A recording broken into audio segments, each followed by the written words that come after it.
What's up, gang? Hello, Invincible. Hello, Casual. Hello, Toki. Hello, Apple. Hello, Alan. Okay, this is very loud. All right, first things first on the docket. Because today I don't really know what we're doing. I'm just yapping. For the people who were here yesterday, you know that I was hunting a fly. I would like to give you an update on this fly's predicament. Just give me one moment to do this. Give me one moment. I'm sending in the Discord. I fucking ethered this dude. Absolutely owned him. Gave him the Dexter treatment. I gave him the Dexter treatment. Hold on. Make sure I don't open up anybody's messages. Don't switch. What are you talking about? Where are you? Got his ass. I owned this bitch. Hey, what's up, Mies? Dude, it was late at night, and I got him. I don't remember who recommended it, but the tech of using the spray. I sniped his ass. I got him like fucking Blastoise, man. I ethered this dude. Like, you ever seen the fire department shoot people who are like protesting with the water blaster? That's how I got this bitch. Hey, what's up, Sato? Mods, make sure everyone gets to the top of an hour ad, even subs. I don't mean to. I don't know how to control it. Relic, buy the BJ3000 and put it on your tax exemption because you used it on your job. Yeah, that's true. That's not a bad idea. I guess I could just go for like the full doll, though. I could get like the full kit. Have y'all ever, dude, this shit is so nasty. Okay, my first job. Let me put some music in the background since I'm just going to be yapping. You know, like when you're 16 and you get your first job. I guess I can use this one still. And you like encounter an outside person for the first time who's not from school and isn't your family or anything like that.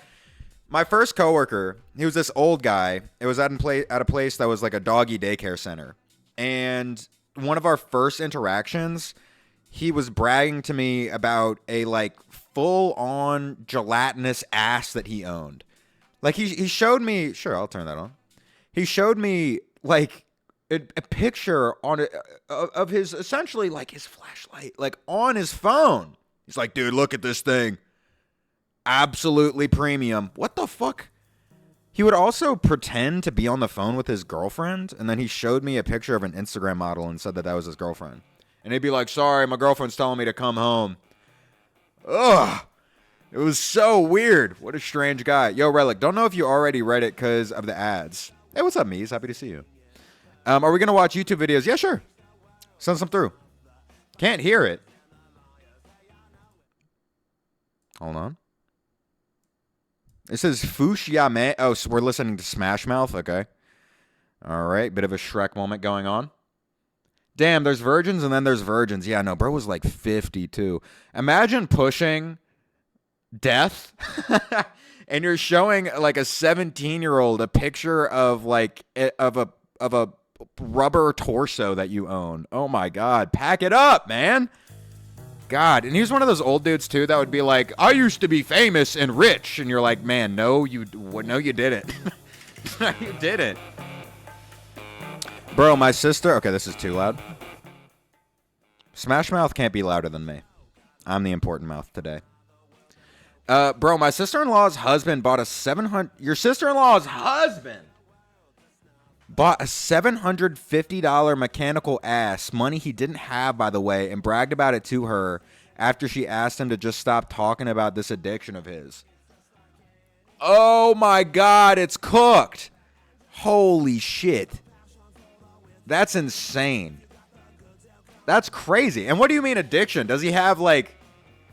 You walk into his house and it just looks like the backlots of Universal, like a fuck ton of sexual animatronics? What do you mean? Does his home look like a gooner version of like Five Nights at Freddy's? That's insane. Relic, don't come to Connecticut. I'll erase you. Okay. I don't think we have to worry about that. Y'all got some... Connecticut sucks ass. That's my take I'm putting out there. I never been there. And I never plan to. I hate this guy so motherfucking much. Yeah, this guy's legitimately addicted to gooning. Yeah, that's crazy. That's wild. His shit looks like Geppetto's Workshop, but just like all bad bitch dolls. That's insane. People with porn addictions genuinely scare me. Yeah. Yeah. There's like another, like, man, there's levels to that shit. When you meet someone who's like truly depraved, my God, it's really eye-opening. Because obviously, like, at the time I was 17, so like, you know, I was no stranger to goonage. But I was like, I didn't know this shit sinks so deep. That's insane. Being like, hey, look at this. Bragging to me like it's a flex. Dude showed it to me like it was a picture of his, like, niece or something. I don't understand. Whoa, that's a fucked up connotation. I mean, he showed it to me like a flex. And in, like, a wholesome way is what I mean. Don't make that weird. Don't make what I just said weird. That was just a bad example. Oh, you see the shit with Sabrina Carpenter? Yeah, I struggle caring about it, though. I saw people on Twitter discussing, if you don't know, Sabrina Carpenter put out an album where it's like pet play, basically. Sabrina Carpenter, can't type for shit, album cover. It was like pretty tame to me. I don't know. I don't... People were like freaking out about it. I don't know if it's just because I'm from New Orleans, which is like a very sexually liberated city, but, you know, I don't know. I don't have much to say about it. Not even 1 per hour at this point. What do you mean? Let me see. Hold on. I'm gonna look at my ad settings real quick. I swear I have them set to the bare minimum. Let me see. Sorry, R&D stream. No, that's not it. I found a gaming chair on the side. Ooh. I found a gaming chair on the... Shush. What about Sydney Sweeney? Oh, the Sydney Sweeney soap. Yeah, I mean, that's actual true... That's true gooner shit. That's And there's like a hole in it, too. That's different. Because I think you can express yourself sexually in art without it being degrading. Like people were portraying what Sabrina Carpenter was doing, but selling your bathwater is explicitly like, I don't know what she's up to be honest. That's, dude, and you put a hole in it too? I don't know. I feel like the thing with like celebrity, I don't know. So like celebrities playing into things like that too is I feel like it encourages stalkers. No? Is that crazy to say? Like, I feel like for someone like Sydney Sweeney, I guarantee you she has, like, stalkers. And shit like that is just going to encourage them even more. You know what I mean? Let me see. Settings. Monetization. Ads. I have ads set to the absolute bare minimum. Yep. I've done all I can. Sorry, you guys. I would say it probably encourages parasocial behavior. Yeah, that's what I think too. And like the worst kind of parasocial behavior, which is like predatory and being like, I'm going to follow you and try to sniff you because I know what your bathwater smells like. You know what I mean? I wonder if anybody's going to eat the soap. You think there's going to be a story of some dude who just like almost dies from food poisoning? He's like, I gargled the whole bar. I ate all the soap. I wanted to taste her. Ugh, man. Nasty. People who say it pushes feminism back are wrong. Women who are forced to be sexualized by men pushes it back, but if women choose it, then it empowers them. Yeah, that's kind of how I feel. I think, like, I don't know. I think sometimes when people, especially on Twitter, see traditionally attractive women portray themselves in a way that they want to, but like men could potentially enjoy it, then people think it's like pandering to men, but that's not necessarily the case. I can't speak to what's going on in her head because I don't know her, but I think I give her the benefit of the doubt, just like as an adult woman who knows what she's doing. Hopefully, bare minimum, we gotta get some Jinxie ads. 7 per time. Is that what does? He do like 7 minutes of ad? That's fucking crazy. He must make so much money though. Can you explain that word? Oh, Dr. Squatch lost. Yeah, didn't they used to be like a pretty cool brand? Dr. Squatch? I don't know. They made like a hard pivot to all like gooner shit lately. They got stuff like, yeah, I guess it's all Sydney Sweeney now. Because they used to, I don't know, they used to like appeal to like hairy guys. Like I thought that was the thing. Like if you got mad chest hair, he does 4 minutes of ad per 30 minutes, 45 minutes. That's not terrible for someone that big. Don't like the phase people do like 15 minutes of ads per every like 30 minutes of ads. It's some insane shit like that. He's not even pulling her hair right. You interlock your hand from the base of the hair, twist and grab SMH. Okay, Sato the freak got in here. We got Mr. Fucker giving us a dissertation. Okay. All right. We got the god of sex in chat, everybody. Miss Fucker. Sorry, my bad. I apologize. We got Miss Fucker in chat. I tip my hat to you. Oh, tick, tick, tick. How do you do that with your mouth? There we go. Actually, you do it like this. Yeah, I don't know. There's a like new resurgence of, and it has to do not the Sabrina Carpenter stuff, but the Sydney Sweeney shit definitely has to do with the new rise of. Okay, this is so much. Sorry, I'm turning off Smash Mouth. The rise of ads like this definitely tie into like our cultural regression, in my opinion. Because you remember all the like the Arby ads back in the day of like some blonde woman with like her cleavage out eating a burger super sloppy style. You remember that from like 2010s? We got away from it, and now we're back. I only wanted one Smash Mouth song. My bad. You're all good.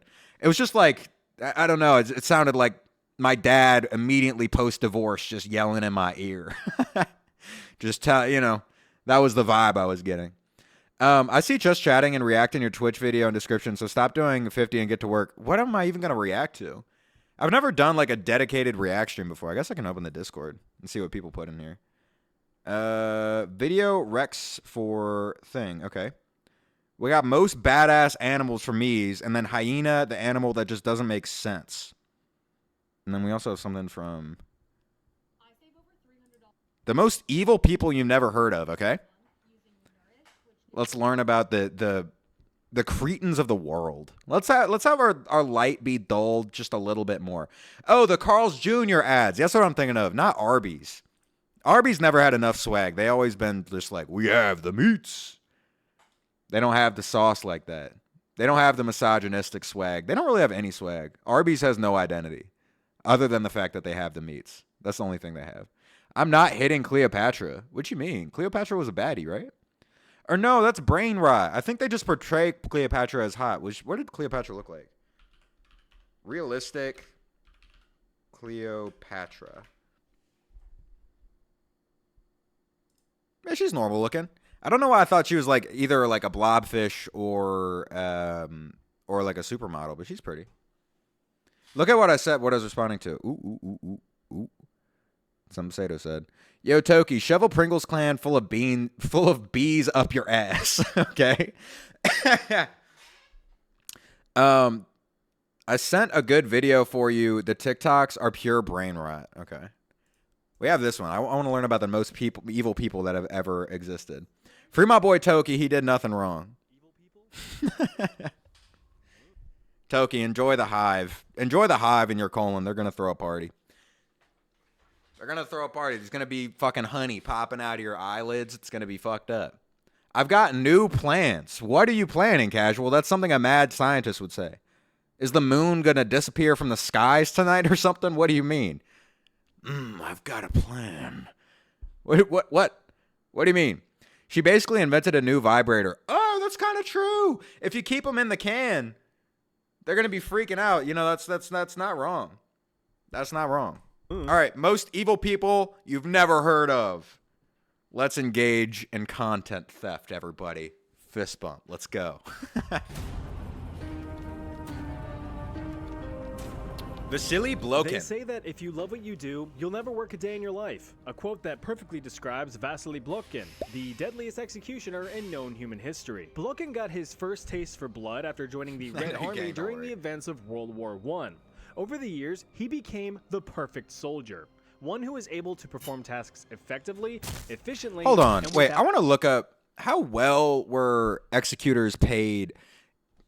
Let me see. Sorry. There's going to be a lot of deviations from the video. How well are executioners paid? I'm looking for a new career path in case this streaming thing doesn't work out. I just got to figure it out. I can swing an axe, I've cut down a couple trees, to the dismay of the Lorax. According to the California's probate code, the executor receives a percentage of the estate. What? No way, dude. They rob you too. They kill you and they take your shit. That's insane. For example, the executor is entitled to 4% of the first $100,000 of the estate, then 3% of the next $100,000, and 2% of the next $800,000. Holy shit, dude. Somebody pass me a machete. Let me get to work. I'm kidding. I'm not serious. Although back in the day, like, what was this dude getting paid? Like schmeckles? You know what I mean? You're not going to be making a whole lot of money. Only to kill rich dudes. Unfortunately, I think you'd probably be the executor for the oligarchs, unfortunately. Oh, you're saying if you execute rich dudes and then you get part of their estate, that's kind of a good hustle, Alan, not going to lie. You know what you do? Here's the meta. You become an executor and then you spend the rest of your time where you're not swinging the axe framing billionaires. Kind of genius. Put a dead body in Elon Musk's house or whatever, or maybe a billionaire with less political power so you could actually get him in jail. That would be the plan. Yeah, executioners can wear the dead's clothes, their entire wardrobe, and were hated. That's crazy. I didn't know they were like swag biters like that, too. That's wild. This, of course, really accelerated Blokhin's military career, as in 1921, he was recruited into the that's like super insult to injury. Soviet secret police organization known as the NKVD. One bonus on his extensive resume was his innate ability to remain emotionally numb when carrying out acts of violence. He simply saw it as part of the job, comparative to menial tasks like filing paperwork or having to put up with Deborah from HR's incessant complaints that your funny shirt just isn't work appropriate. Blokhin's unique skill, if you would call it that, quickly distinguished him amongst his peers. If you needed someone dead, Vasily was your guy. His work and unwavering loyalty continued to push him upward and onward. In just 6 years, he was assigned as head of a newly created branch of the NKVD by Mr. Supreme Soviet leader guy Joseph Stalin. A branch specifically designed for execution. That is, like, it kind of does add insult to injury that he's also mogging a little bit. You know what sucks about sociopaths is they're always hitting the mog face. You know what I mean? So they kill you, they mog you as they kill you, and then they take your shit. That's the trifecta of agony, man. That's crazy. Some dude fucking sucking in his cheeks while he's cutting off your head. Fucking...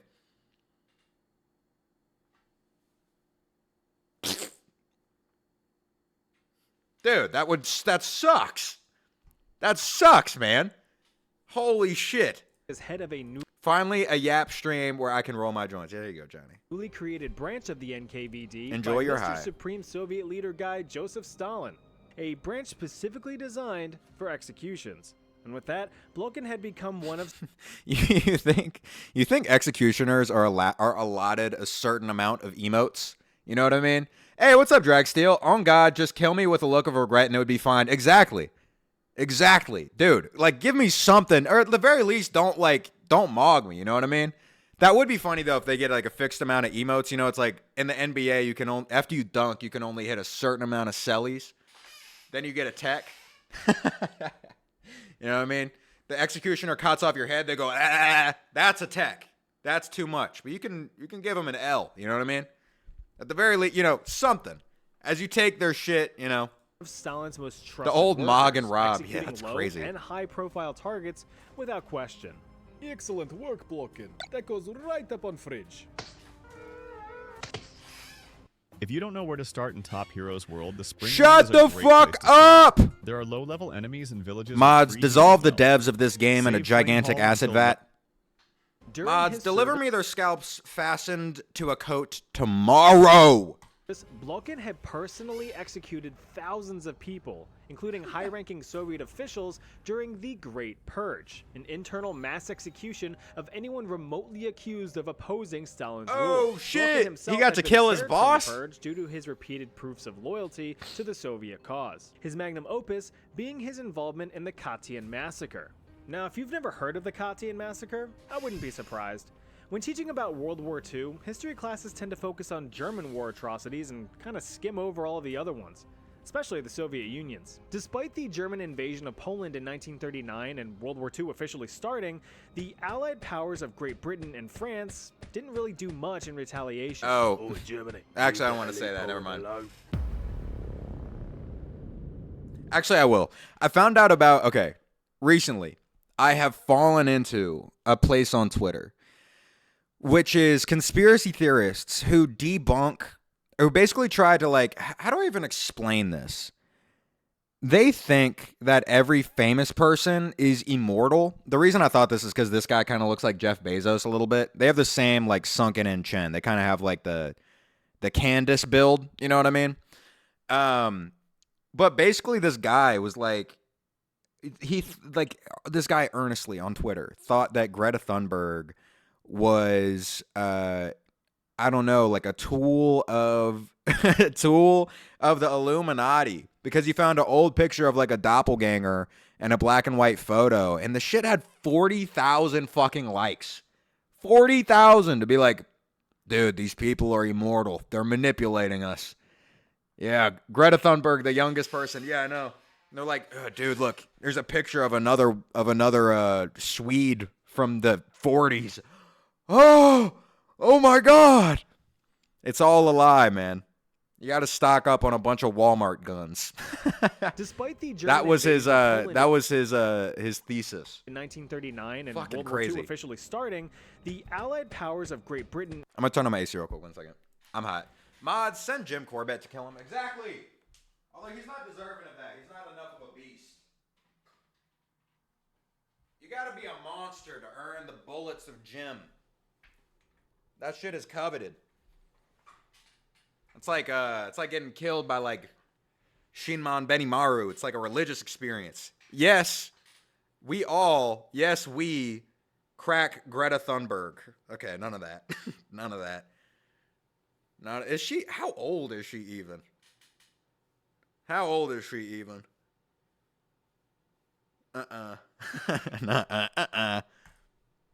and France didn't really do much in retaliation. You should mess around on FL Studio. I don't have FL Studio on my main computer, unfortunately. Also, that wouldn't be a fun stream because I know how to use FL Studio. If you mean I should do like an XQC type of stream where he's like bad at making beats, I can't do that. Oh, Germany. I've been using FL Studio for 8 years, bub. Oh, fair point. Carry on. The big bad Soviet Union had also invaded Poland just a few weeks later, capturing hundreds of thousands of Polish prisoners of war, many of which were sent to labor camps. But in the spring of 1940, around 22,000 prisoners consisting of Polish officers, engineers, teachers, and other civilians were systematically executed under Blokhin's supervision, with Blokhin himself having personally executed over 7,000 people Holy in just shit! 28 days. Now think about that for a second. Dude, that's like Wilt's body count. That's crazy. 7,000 people in 28 days. That's 250 people a day. Now, Blokhin and his men reportedly would work 10-hour days nonstop, so How? that's How was he 25 killing them? people an hour, or one person every 2 to 3 minutes. Now, these weren't indirectly through ordering his men, but this was by his own hand. Blokhin had pretty much developed an assembly line of death so efficient it would make Henry Ford envious. Prisoners would be escorted into a soundproofed room against Industrial a Revolution of sandbag-lined death is wall. crazy. Without a word, these prisoners' last sensation would be feeling the muzzle of a German pistol in the back of their neck before being brutally murdered. Wait, a German pistol? I hear you ask. Why would Soviets be using German pistols?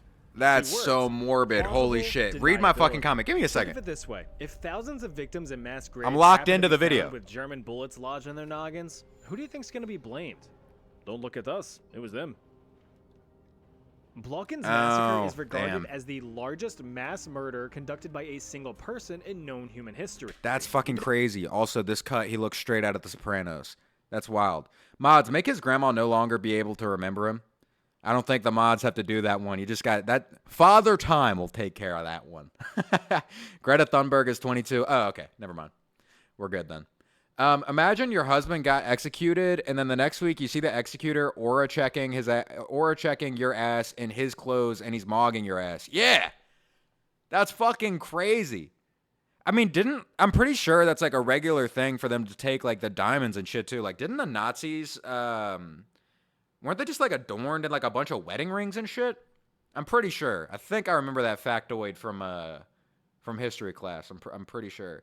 I would love to be an executor of your whimsy. Make me a mod. Hey, when I get more people in here, I'd be happy to enlist you to the cause. You get a magical orb that allows you to enact all of my terrible deeds upon my community, okay? All the things. You can turn people's dogs into humpy dogs. You can magically replace people's cats with slightly similar looking cats. You know, they're acting different, but they can't quite tell that it's a different cat. You know what I mean? You'll be empowered. You'll be empowered. What did the Nazis not do? Yeah. Yeah, I mean, they kind of are like the, I don't know what the word would be. Like the bar, I guess, that everything is compared to in the modern day and age. What if I already have one? Hashtag pirated wizard spells. I have to report you, unfortunately. Yeah, that's you know, you have a fake you have a fake magical orb. You don't know that, and I'm reporting you for your sake. Okay, it's in the same way if you download third-party pirated software, you're gonna get a virus. The orb is the same thing. You don't know your limbs are gonna start falling off in 5 days, Sato. I'm sorry. So guys, when Sato starts chatting a lot less in about a week, it's you know why. Her limbs are falling off. That's why. that is the reason. Yo, my cat looked at me after you said that. Yeah. Dude, I'm telling you, your cat's a little guy wearing a fursuit. I already got to you, Casual. You said something bad in chat one time. I sent my mods to you. You're being watched, man. I got a screen right here showing your room from the camera in that fake cat's eyes. I'm telling you. Report me. I cast Inverse Dickus. Inverse Dickus. What would an inverted dick even look like? Are you thinking fleshy on the outside, or you got like a innie? You got like a innie belly button. Did you beat Morgoth? I did beat Morgoth. I wiped my ass with him. It took me a little bit, but I'm getting better at Elden Ring slowly. Although the people on here don't like y'all like my yapping more than my gameplay, which I understand. That's not bad. I think when I do Elden Ring, I'm going to do a challenge run, because that way I'll be so bad that it'll be entertaining. You can't have a middle ground with streaming. You have to. It has to be like polar. You know what I mean? And you squirt blood every boner. That feels excessive. That's too much. That's too much, Sato. All you need, if for the inversion, all you need is like just having a weird dick is enough of a punishment. Like you could like, for example, if I was going to send my mods to do something to someone's dong, it would be like, mods, make that guy's dong bent a little too much. To where, you know, when he pulls his pants down, they're like, what the fuck? Why does your dick look like a L, man? What's going on? It looks like a connector for like PVC pipe. Like, what the fuck is going on, man? You're already so bad. You need a buff, not a nerf. No, okay. I'm telling you. I've noticed something with content. You can't be like mid. You have to either be really good or really bad. And because I've already played Elden Ring before, and I'm never going to be really good, that means I have to be really bad. It'll be entertaining. And then it'll be so momentous when I beat, you know, fucking, I don't know, Melania with like an unleveled up dagger that I had to use when I picked it up. You know what I mean? Mods, don't silence my second message. Oh yeah, you got by the you got by the robots. Like a deflated looking balloon mixed with a prolapsed butt. Anus. There we go. The robots allowed it now. Now I can say it. Mods, make this guy's dick so hard it hurts. The body is so weird. It's crazy that can happen. You know what I mean? Where your brain's just like, yo, inflate this shit until it damn near pops. That's crazy. The human body really puts itself through quite a bit of pain, doesn't it? Little do you know, pirated wizard spells have no limits. I cast cat blowy uppy spell. Yeah, but you're gonna have to pay for that. You don't understand the thing with the pirated wizard spells. Dude? You don't understand the prospect of like the warlock who gave that to you under the table needs to get something in return. Nothing in this life comes free, okay? When you die, your soul is going to go straight into that dude's orb. He's going to own you for eternity, man. You're going to be like his paper pusher.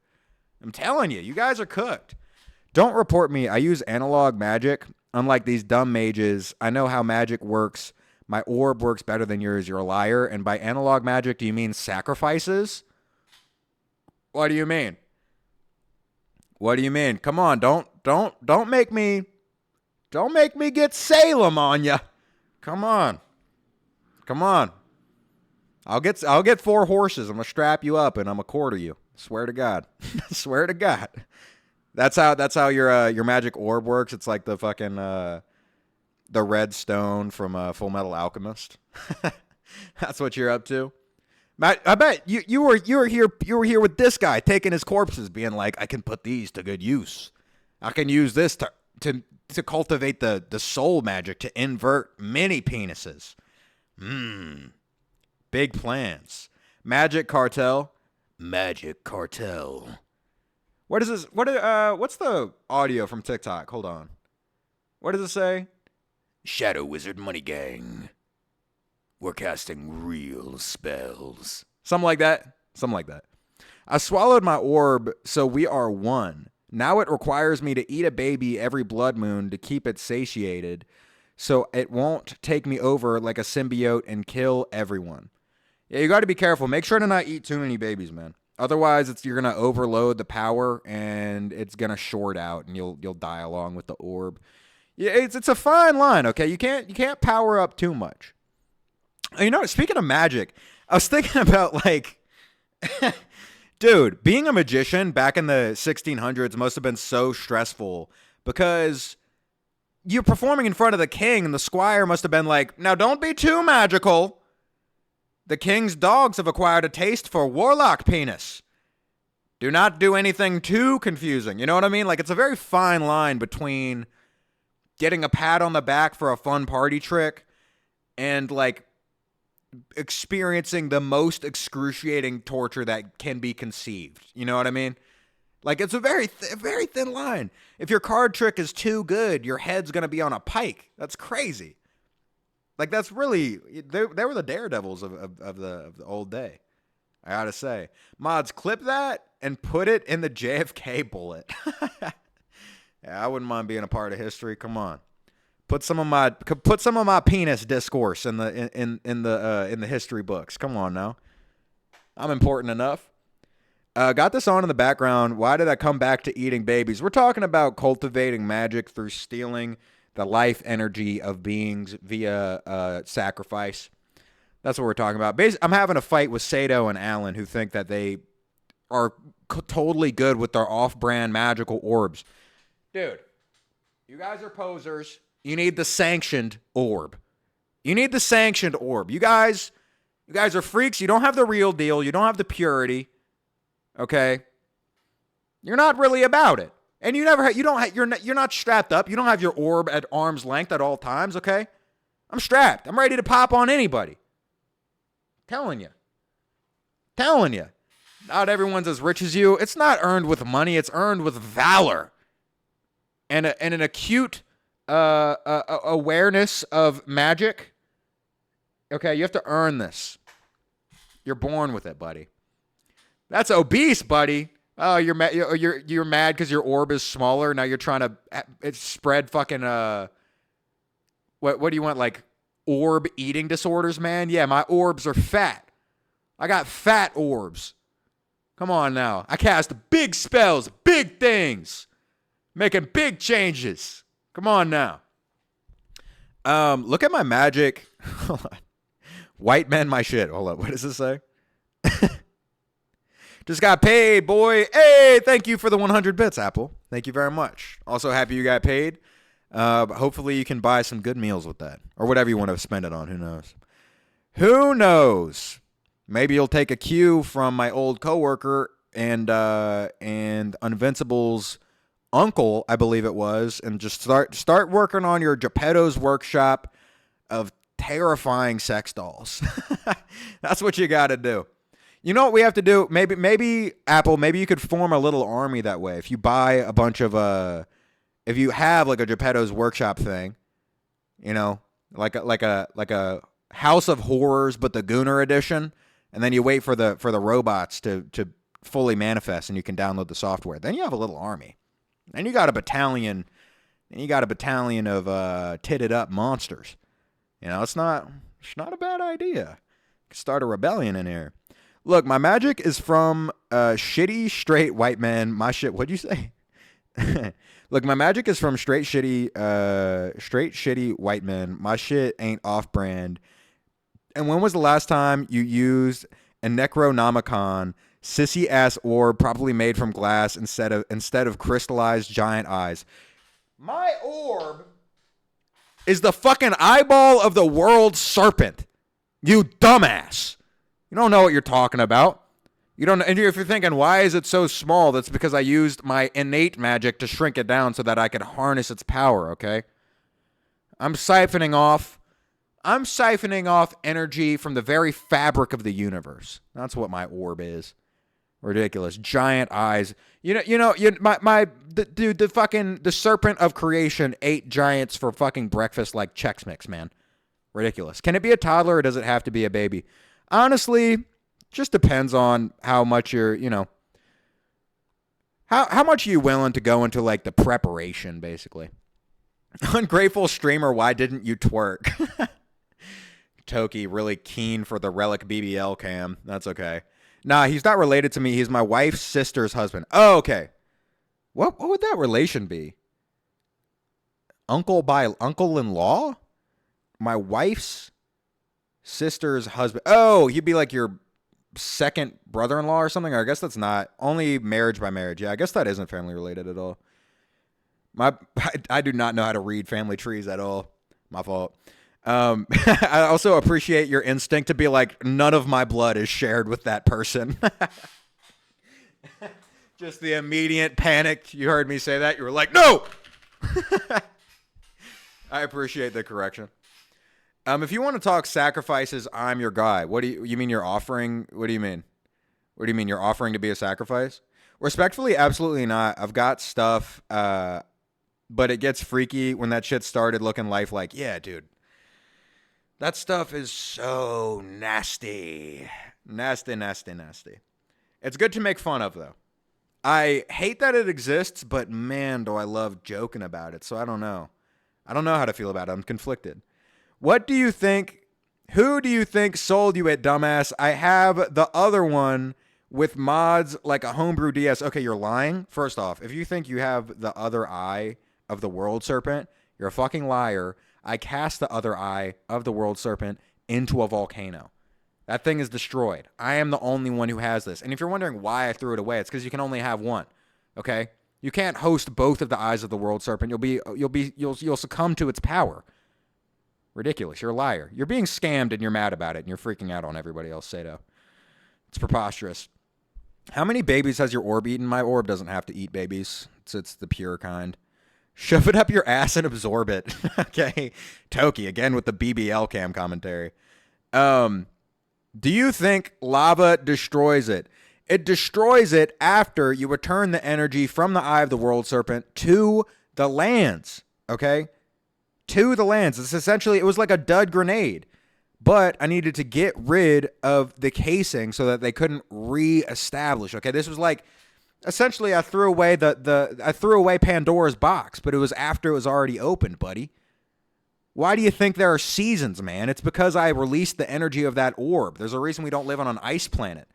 There's a reason there's wind. Look around outside and feel grateful that I released that energy and didn't hold it for myself. Come on.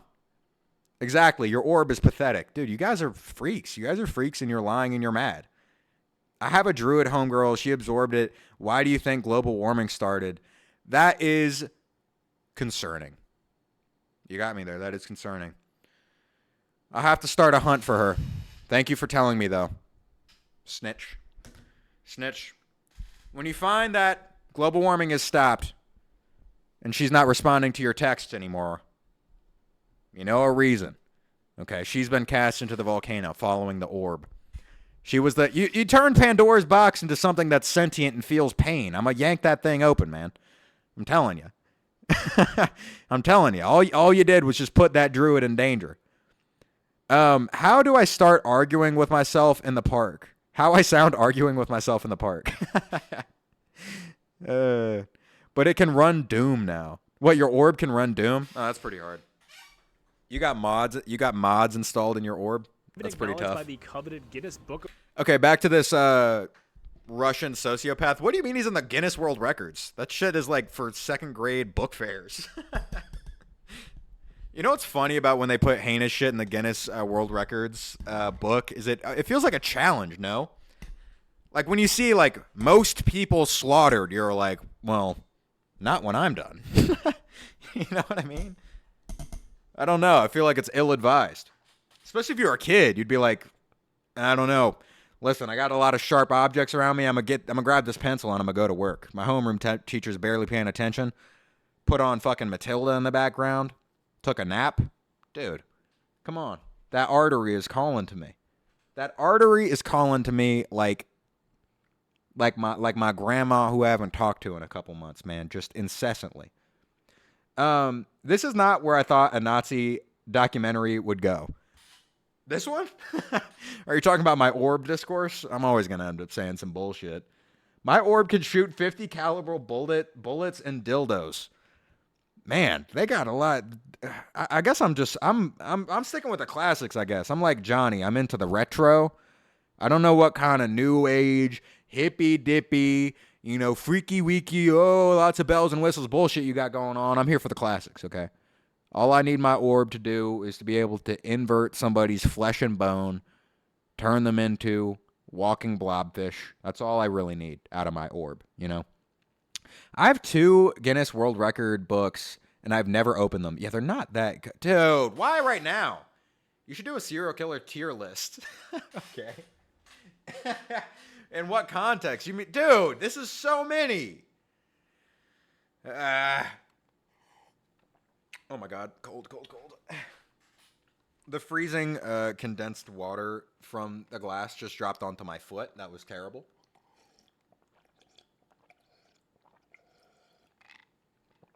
You have no creativity. Dumbass Neanderthal using bullets with an orb. Spells are more powerful. You have no creativity. Yeah, that's true. It's kind of like how you see Green Lantern. Most of what he uses it for is just to like make a giant green fist, and you're like, dude, really? That's the best you have? I mean, breakfast cereal. I was just annoying people. What are you talking about? Also, I'm gonna just play this while I drink my water. I'm gonna knock out these cups. World Records in 2010. Really stretching for content there. It is believed that throughout his career, Blokhin's personal kill count had reached tens of thousands, but his spree would soon come to an end. After Stalin privately passed away in a puddle of piss in 1953, Blokhin was forced into retirement in disgrace. I didn't know that. He was ostracized by the public and stripped of his military honors during the de-Stalinization of the Soviet Union. So, of course, he did what any Russian does when they're sad or happy or breathing. He consumed a lot of alcohol, a habit that eventually led to his death in 1955 at the age of 60. To get started in data analytics, you don't need previous experience or... Oh, shut the fuck up! Well, dang, that's pretty evil. Sure hope nothing bad like that happens to me. Hey, it's ad time. Welcome to Crossout, the ultimate post-apocalyptic vehicle shooter experience you've dreamt about since you were a zesty... Mods, add these devs to the bad video game devs acid vat as well, please. Find them. Also, find the druid that Sato knows at the same time. Cast her into the vat as well. Only after siphoning the energy. Your customized whip, so build it tough. Oh, shut the fuck up! Xbox for the Lurser or Fanger. I'll even throw in an offer that needs me. Okay, Ante Pavlich. Also, I still owe you half a glass of water. Give me a second. Right after the thrilling events of World War I in 1918, the Austro-Hungarian Empire had collapsed. With a little bit of elbow grease and the mashing together of various kingdoms and regions, a new political entity was formed. The state of Slovenes, Croats, and Serbs. Home to many Slovenes, Croats, and Serbs.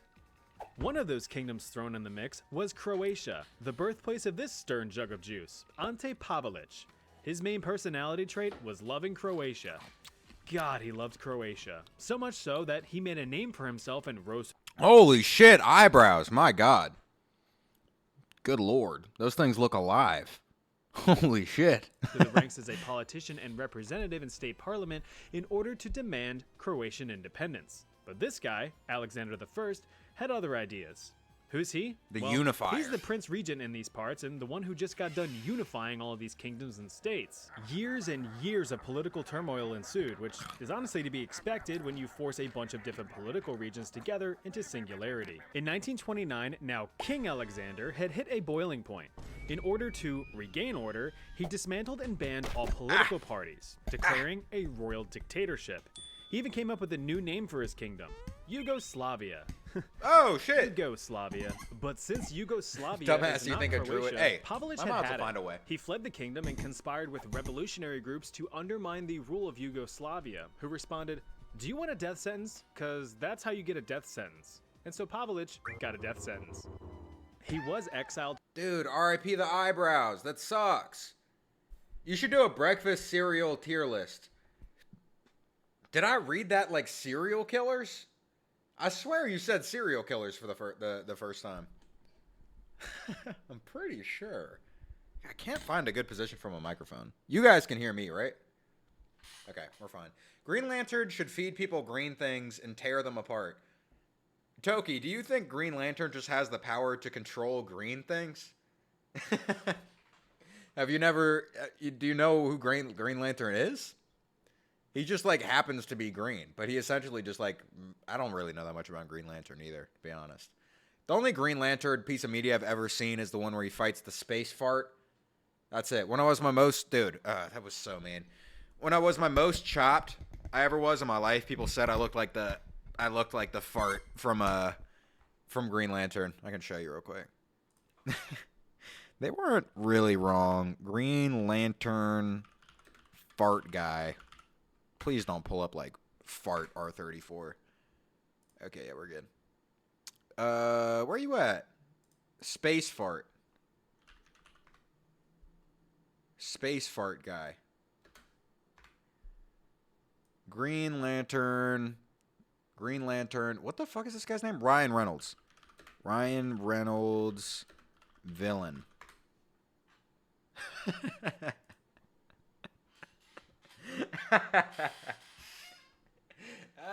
Dude. TikTok can be so mean. I have a big forehead and I had a long hair at the time. And motherfuckers said I look like this guy.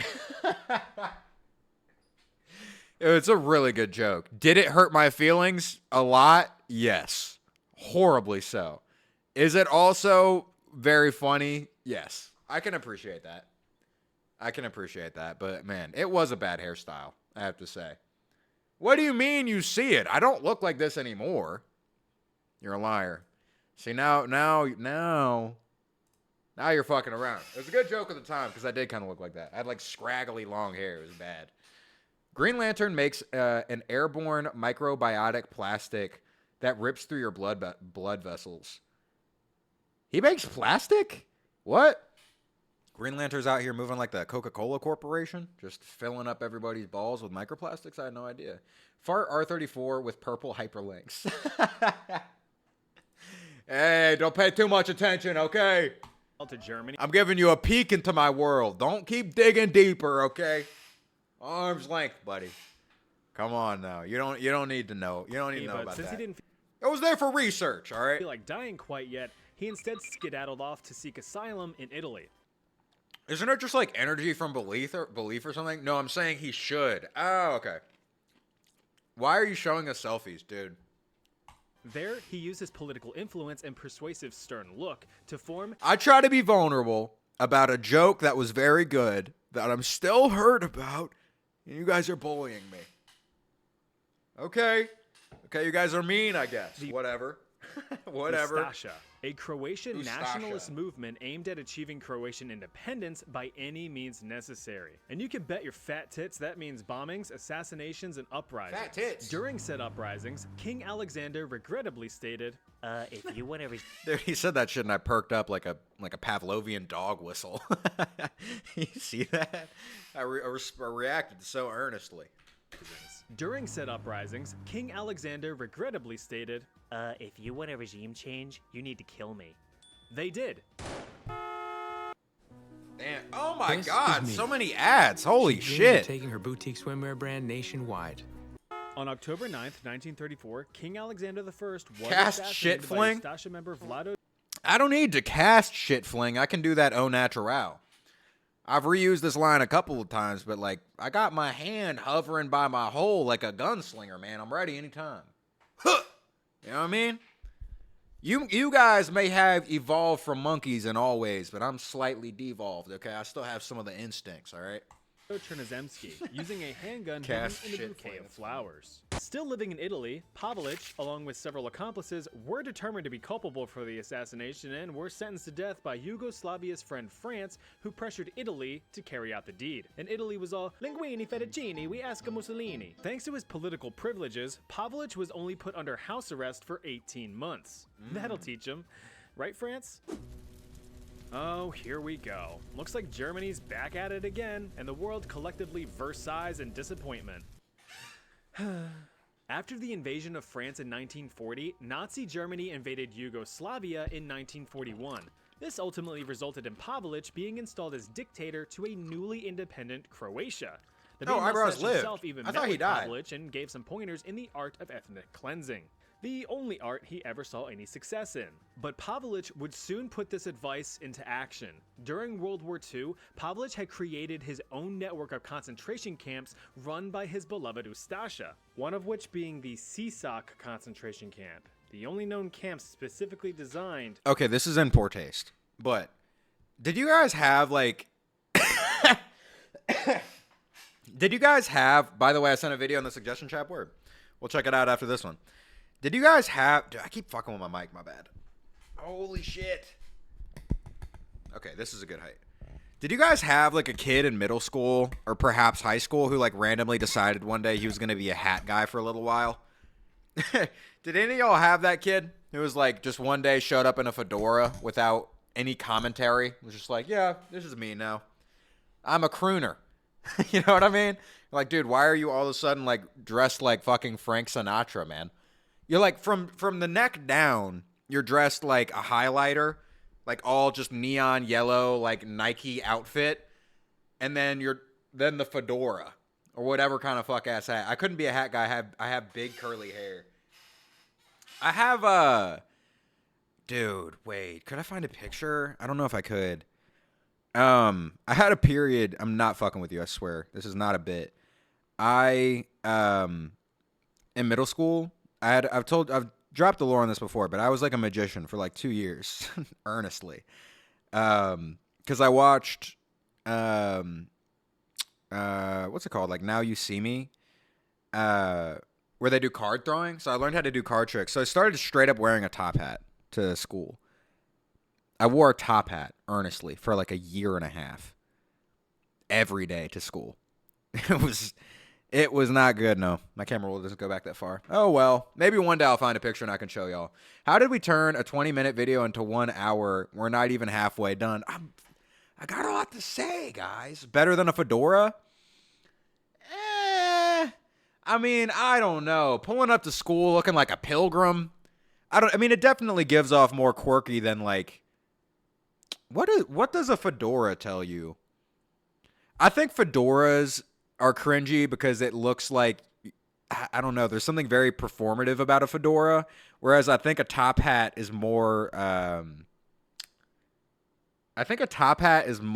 like earnest. It's like I'm showing you a deep part of myself. You know what I mean?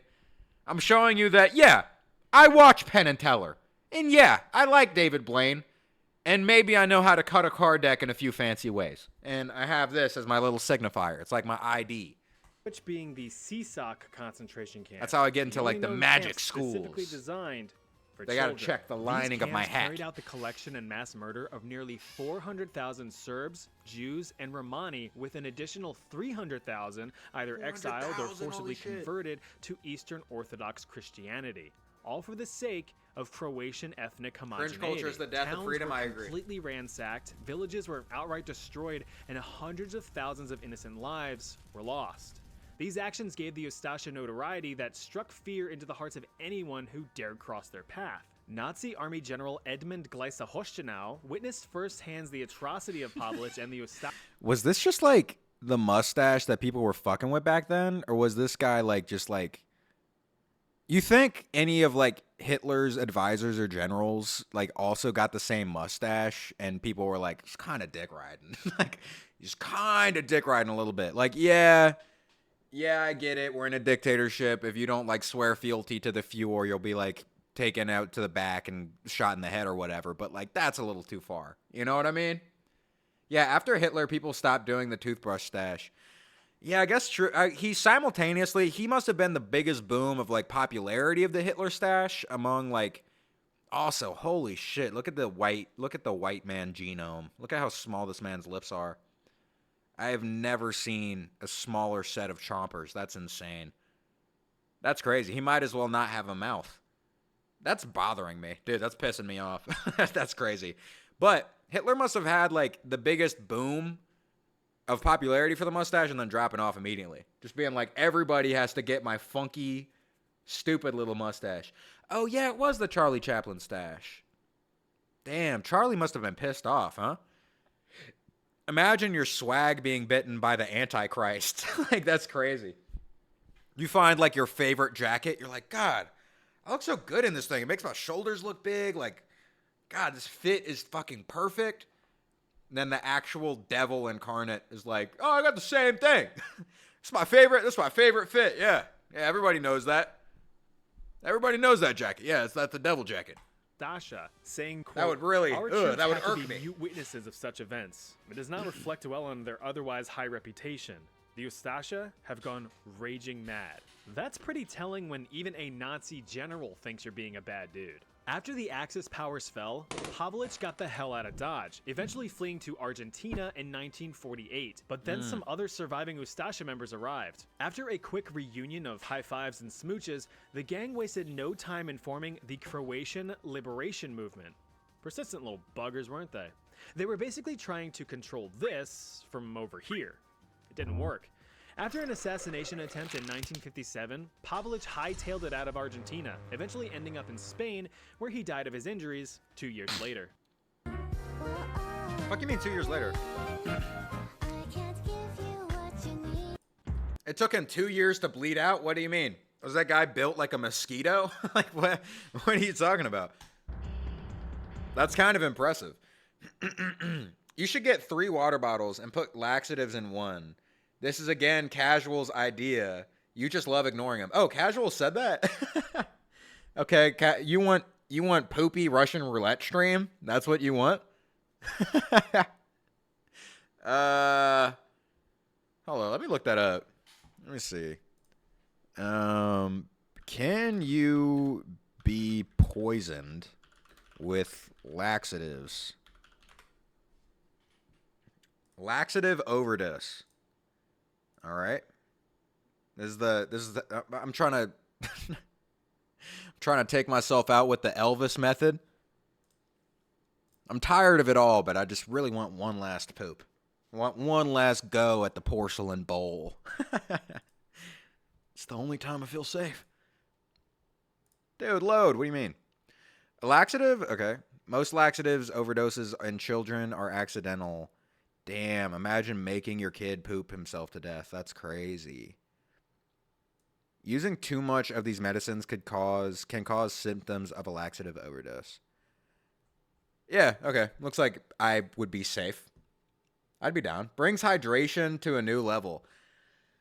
Man, no, I don't know if I'd be like, I don't know. I don't know if I'm that desperate to have a good stream. You know what I mean? I have no doubt it'd be entertaining, but it also feels kind of humiliating.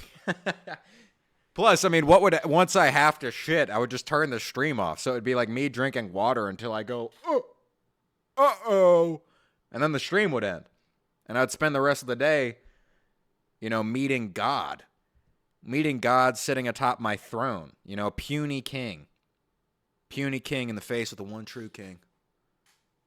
I'm not actually Christian. It's stolen valor. Get to the video, Brohemian. Bromenheim. That's a new one.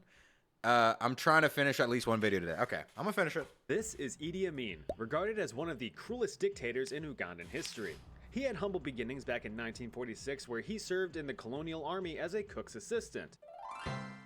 In addition to cooking up a good steak, Amin was raring to have a job well done in his military career, so he speed ran through promotions within the Ugandan army, making it all the way up to captain in 1962. I'm the captain now. All of this impressive progress received recognition from Ugandan Prime Minister Milton Obote, and a friendship formed. Hey, hi. One that would be fruitful in many shady activities including ivory and gold smuggling. After being threatened with investigation by the Ugandan parliament, Obote overthrew King President Person Mutesa II and seized the position for himself in 1966. Usurper. The ex-king was exiled to the UK Bohemian where he Rhapsody. lamented over the loss of his country, That is a good one. ultimately drinking himself to death just 3 years later. Poor little guy. After the coup, Obote promoted a now more rotund Amin to commander of the Ugandan army. But all good times must come to an end. Obote himself was a terrible ruler. His regime was plagued with corruption and terror, resulting in nationwide starvation and cruelties toward the Ugandan people. Not surprisingly, Obote had experienced a failed assassination attempt where he was shot through the teeth and out his cheek. The assassin Whoa. missed, and Obote is pissed. So in response, he had any and all political parties banned, with their members jailed for life. Meanwhile, Amin was in the corner doing his own thing, building up his beloved military for less than necessary fighting in neighboring wars. Obote didn't like that, and Amin didn't like that Obote didn't like that, so they began not liking each other. As a personal bitch slap, Obote had stripped Amin of his freshly granted commanding privileges and threatened him with jail time for misappropriating military funds. But this only activated Amin's trap card, prompting a takeover of the Ugandan government while Obote was out and about doing president things. The Ugandan people, having just gone through years of suffering under Obote's regime, were pretty thrilled and cheered Amin's efforts. Now in control in 1971, Amin declared that the military would temporarily run the government until new elections could be run. He even promised to free all political prisoners. But he never did. In reality, he flew too close to the sun, taking comfort in its warmth. Just a week later, Amin declared himself President of Uganda, Commander-in-Chief of the Armed Forces, Ugandan Army Chief of Staff, and Chief of Air Staff. The ego's starting to take over a bit. With this uncontested power, Amin began systematic executions of anyone who, he believed, would oppose his rule. Become a versatile and So many in-demand ads! in the Holy workforce shit! With the University of Florida. Shush. Roughly 15,000 civilians had disappeared, My now God. believed to have been kidnapped and given front row tickets to Amin's newly constructed state-of-the-art torture facility. They were given 3 water bottles. But the thing is, one of the water bottles had laxatives in it. Okay? This was devised by the greatest general of the time, Casual, who now, in his golden years and old age, decides to sit inside of a Twitch chat. But that was actually the method of execution used. This place was essentially like a gigantic porta potty. However, this Porta potty of doom! failed to slake Amin's thirst for blood. He soon expanded his list of victims to various groups throughout the country. We're talking artists, journalists, lawyers, students, senior members of government, foreign nationals, anyone who had even the most infinitesimally small tie to Obote. There were even rumors of Amin being a cannibal, or at least having tasted human meat, though it seems like he rated it 1 star as it was, quote, Okay, Army Hammer. too salty for him. Human rights organizations estimate that between 300,000 to 500,000 people were slain under Amin's tyrannical rule. Known as the Butcher of Africa, Idi Amin not only murdered his own people, but devastated the Ugandan economy as well. He had expelled around 80,000 business owners and seized their property. So Amin walked up to an African stand and he said to the man running the stand, "Hey, bum bum bum, get out of here or I'll kill you." That's Then crazy. he waddled away, waddle waddle. What's up, These Lions businesses, Vongwater? Very which nice were to meet basically you. the country's economic Love, backbone, love, were handed love. off to his inner circle. Oh, trans and they flag all in there quickly too. went Shout out bankrupt to the from trans folks mismanagement. in chat. Edie, more like idiot. Or not in chat as the well. businesses Being a fan of accounted me is for not about 90% contingent of the my government's support. tax revenue, so government funds went poof. Yeah, just like Happy that. Pride Month, Amin everybody. became blinded with power, so much so that he was unable to see the inevitable brick wall that the country was heading towards. His closest cabinet members, realizing that murdering everyone and crippling an economy aren't really the best long-term policies, started to defect, abandoning Uganda to seek safety elsewhere. Dude, what happened? What happened to killing dictators? Like just getting around them and stabbing them a bunch. You know what I mean? That's what we need. We need like bring this dude into court. Like just some consultation. Like take him to the war room and just shank him. You know what I mean? That's the dream. You know what I mean? Just some booty prison shanks. Come on. Get his ass with a shaved down toothbrush, man. Come on. Come on. Oh shit. Hit Iran, we are so cooked. Man, my heart is with you. I wish you the absolute best. I'll keep my eye on that. Damn. The capitalized keep fighting good fight, Kayvon. Don't resign yourself to being cooked just yet. Resistance is a powerful thing. And the spark of resistance is in the hearts of the everyday man. That means you. The capitalized ideal of individualism. Happy Pride. Very happy Pride. I haven't made my way to a Pride parade yet. I don't know when the one in LA is. There's gonna be a big one. Yeah, stay safe, man. That's fucking terrible. That is terrible. Relic is like a pride magnet. Why do we have so many queer folks in this chat? Absolutely no hate. Relic is like a pride magnet. Dude, it's a blessed thing. It's a blessed thing. I'm not sure why, but I'm incredibly grateful. I'm very happy about it. You're going to see me on the news with a bunch of dead IDF. There you go, man. Hell yeah. Hell yeah. Twitch, don't get me. Twitch, don't ban me. I'm just supporting my fellow man trying not to succumb to genocide. I don't know if Jeff Bezos is going to hit me with the laser for that one, but right as you were reading my comment, what do you mean? Well, we got some subs in here, so people can still hear what I'm saying. Okay, I'm going to play the video again.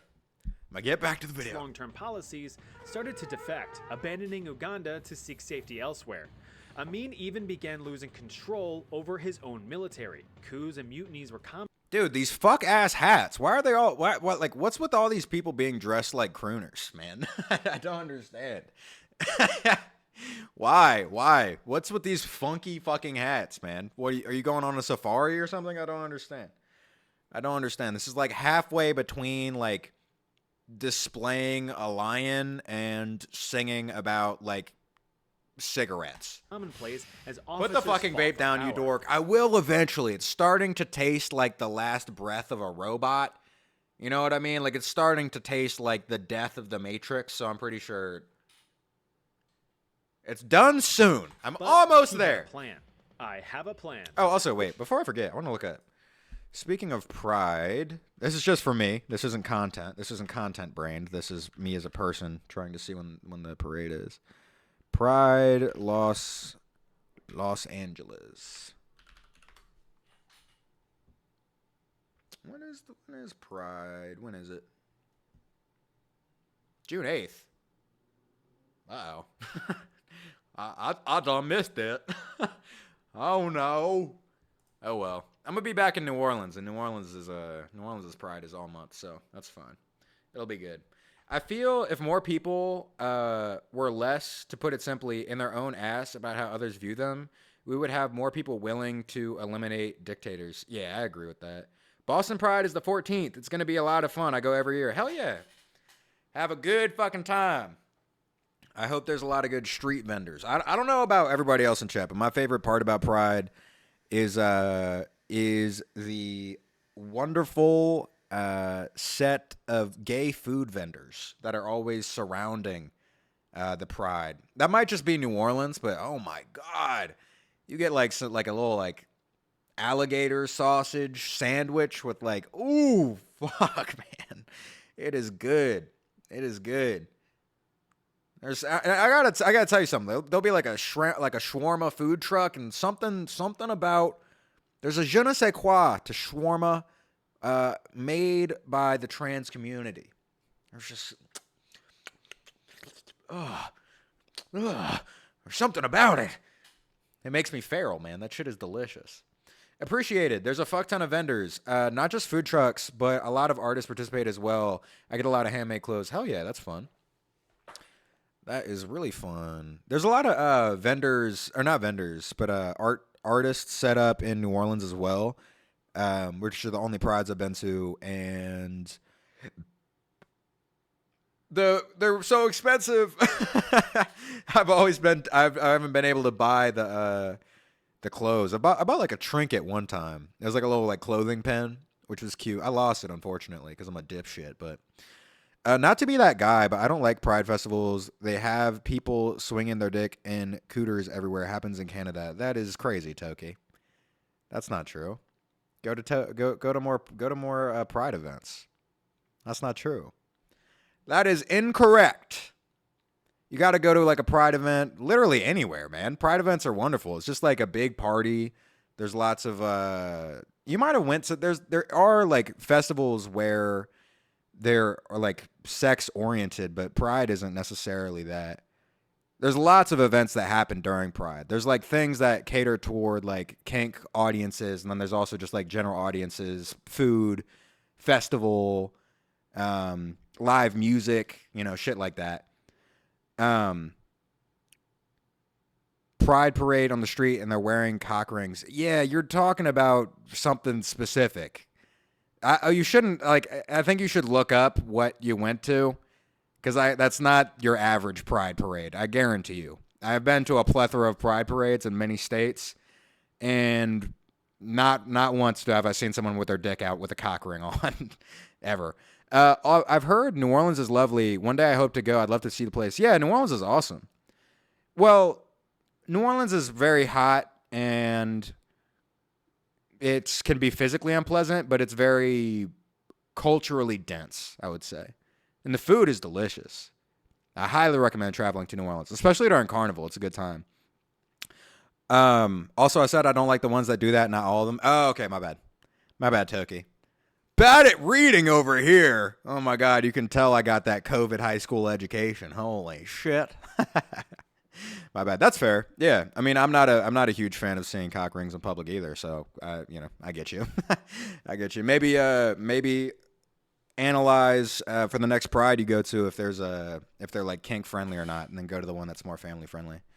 Because there's lots and lots of family friendly Pride parades. There's a street somewhere where people just walk around naked and fuck on the sidewalks. We have do y'all have any like, what do they call it? Do they call it like naked biking? Like naked what is it? We have this thing in New Orleans, and it's like a nationwide event where, like, once a year, a group of nudists get together and they ride around the city on bikes, butt ass naked.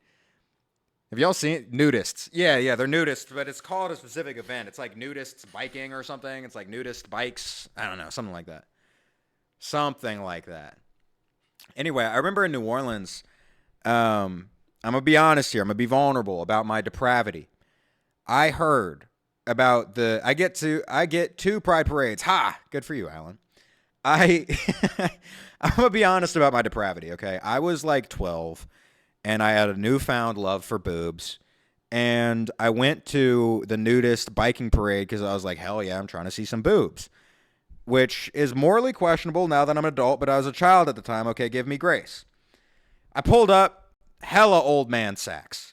Hella. All naked old guys. All naked old guys. Every single one of them. The sag that I saw that day was generational.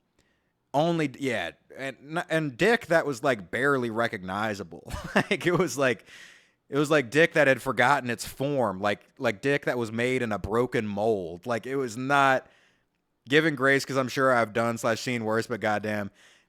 Yeah, I mean, listen, I was 12. I heard about a place where boobs might be, and, whatever. I was fucking 12. I was like, oh! Why have you seen so much old man dick? I've lived a harrowing life. Unfortunately. I don't know, man. I find myself in predicaments that are not good. not good at all. Listen, although I will say, as far as my karmic debt is concerned, me going to that nudist thing being like, oh, I want to see boob, and then seeing old man dick, that is karma. That's karma playing out in its truest form. So, you know what I mean? That one I deserved. I'll take that on the chin. Not literally. Proverbially. 12-year-old brains certainly can't comprehend the man-made horrors that could be out there. Yeah. I mean, literally, I was just like, the logic of a 12-year-old was like, I like boobs. Boobs are there. I'll go there. That was my logic. Not a lot of thinking about, like, you know, I wasn't thinking about the social climate of, like, that being an adult space and me being a kid and, you know, all the things. Also, the fact that the nudist movement is a point that it's not sexualized, you know. I was a little moron, but I forgive myself. It's okay. Finish the fucking video. I'm bored and want to see another video. Fine. God We're damn. gonna take Tanzania. Alley-oop. He's just not as funny as Oversimplified. Uh-oh. Tanzania fought back hard. In order to save face, the former 10-time Ugandan light heavyweight champion Amin had a plan. I have a plan. Yeah, Amin actually suggested a boots to asses 1v1 super slam. But the Tanzanian Whoa, president that's crazy. had a plan of his own. In the end, Amin was deposed and fled in exile, where he apparently ate up to 40 oranges a day until his death in 2003. I'm done spending an obscene amount of money What the fuck? on takeout every That's done. crazy. I'm getting back on track with Factor. Fresh. He had to get one last mass slaughter in of all of annoying Orange's family members. 40 oranges a Luis Garavito. Our last stop is definitely no picnic. When I was 12, I was worried about what people on Tumblr were thinking. Lol. Oh, that must have been a different kind of suffering. People on Tumblr are like, that's like the eating disorder circuit, right? Am I mistaken about that? Now, if this video wasn't satisfying enough, I do have more of these little evil bastards for another video. So That's the whole that's like the body inspo app, right? Or what do they call that? Whatever, you know what I'm talking about. if you want me to make it, let me know in the comments. While you're at it, let me know who you would want me to cover. For our last entry, we'll be taking a trip down to Colombia. Everything Now, any circuit. of you Okay. Colombians out there might be familiar with this guy, but for those of us who don't put cheese in our hot chocolate, let me introduce you to Luis Garavito, perhaps one of the Garavito. most prolific serial killers in modern. Nearly every man in the South looks like this. I introduce you to 70% of my cousins. Let's go. history. This guy was a straight up monster. Appropriately nicknamed La Bestia, or The Beast, Garavito was arrested in 1999 and convicted of murdering 193 children. Garavito's crimes fuck. began when he was just 15 in 1972. He had reportedly Maybe he was stocking up his orb. Sorry, that was in bad taste. suffered severe depression, psychosis, and paranoia, allegedly stemming from an extremely abusive and traumatic childhood at the hand of his father. Pairing all that mental anguish with crippling alcoholism and an aggressive personality, Garavito began compulsively forcing himself on young children. Disgusted by his own Oh, fuck. actions, he had attempted to seek help, attending church sermons, AA meetings, and even seeing psychiatrists, wanting nothing more than to live a normal, happy life. But he was never able to claw himself out of the dark hole that he was in. Look, there's no denying that childhood trauma is tragic, but when you commit unspeakable acts of violence against innocent children, or really anyone for that matter, sympathy kinda goes out the window. Being a victim's one thing, creating victims is another. Moving into the 80s, Garavito's habits had only escalated. He emphasized that his urges to act out were constant and, according to him, uncontrollable. He would impulsively assault homeless children, and to make matters worse, began carrying razor blades and lighters to satiate his growing lust for violence. After each outburst and eventually regaining his composure, Garavito claimed that he would be overwhelmed with guilt. He would write down the names of his victims in a notebook and pray for their safety. At this point, his Oh my god, that is so psychopathic. There's something really like cyclical about the recently I watched serious segment. I watched I didn't even finish it. It was so hard to watch. It was the basement yard, and they interviewed a guy who like used to be a pedophile, and It's the first time I've ever. It's one of these other people's lives. Yeah. I mean, you even Yeah, there we go. This video. Watch at your own discretion. It's harrowing.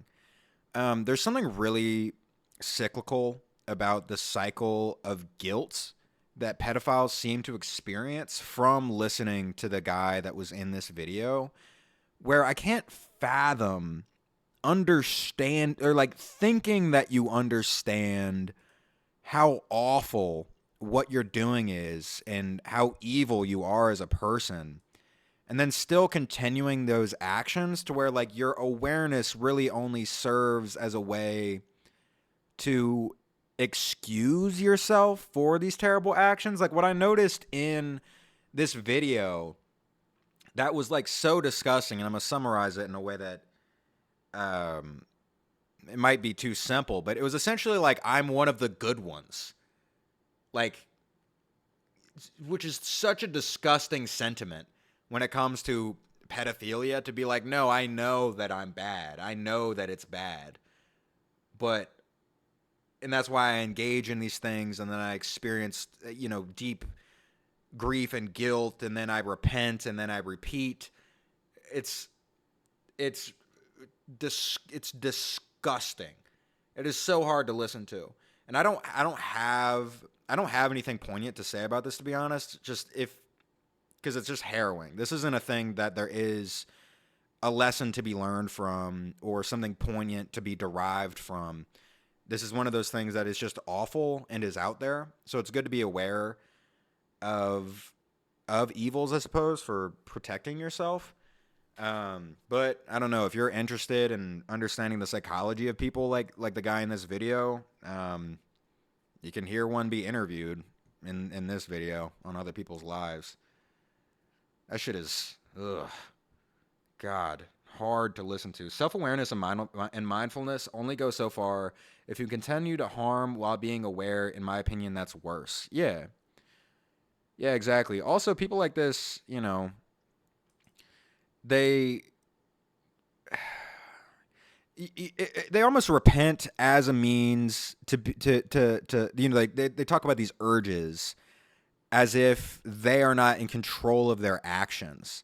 What is so like disgusting about the guilt of a pedophile or someone that's done something heinous like this is it kind of serves as a way to free yourself from the responsibility. So it's not actual repentance, It doesn't function as actual change in action. All it is compartmentalization so that you can prepare yourself to do more heinous activities. It's fucking harrowing, man. We haven't finished the video. I'm getting there. I'm not just going to play someone's video. I'm like, yeah. That video is genuinely gut-wrenching. Yeah, it's fucking... Oh my God. I mean, I almost puked a couple times. Like, I don't... Shout out to Joe from the basement yard for even being able to listen to that guy. Like, holy shit. His victim count had crossed above 100. I don't have the capacity to not be emotional when talking to someone like that. Devastated by his supposedly uncontrollable impulses, he desperately tried to find any answers as to why he was the way he was. He looked to religion, astrology, the occult, really anything that could potentially bring him some revelation. But during this little literary leap, he had stumbled upon a certain notorious autobiography. With each turn of the page, Garavito really started relating to this Adolf guy. I mean, they both suffered abusive childhoods, lived in poverty, are both complete dickholes, that kind of stuff.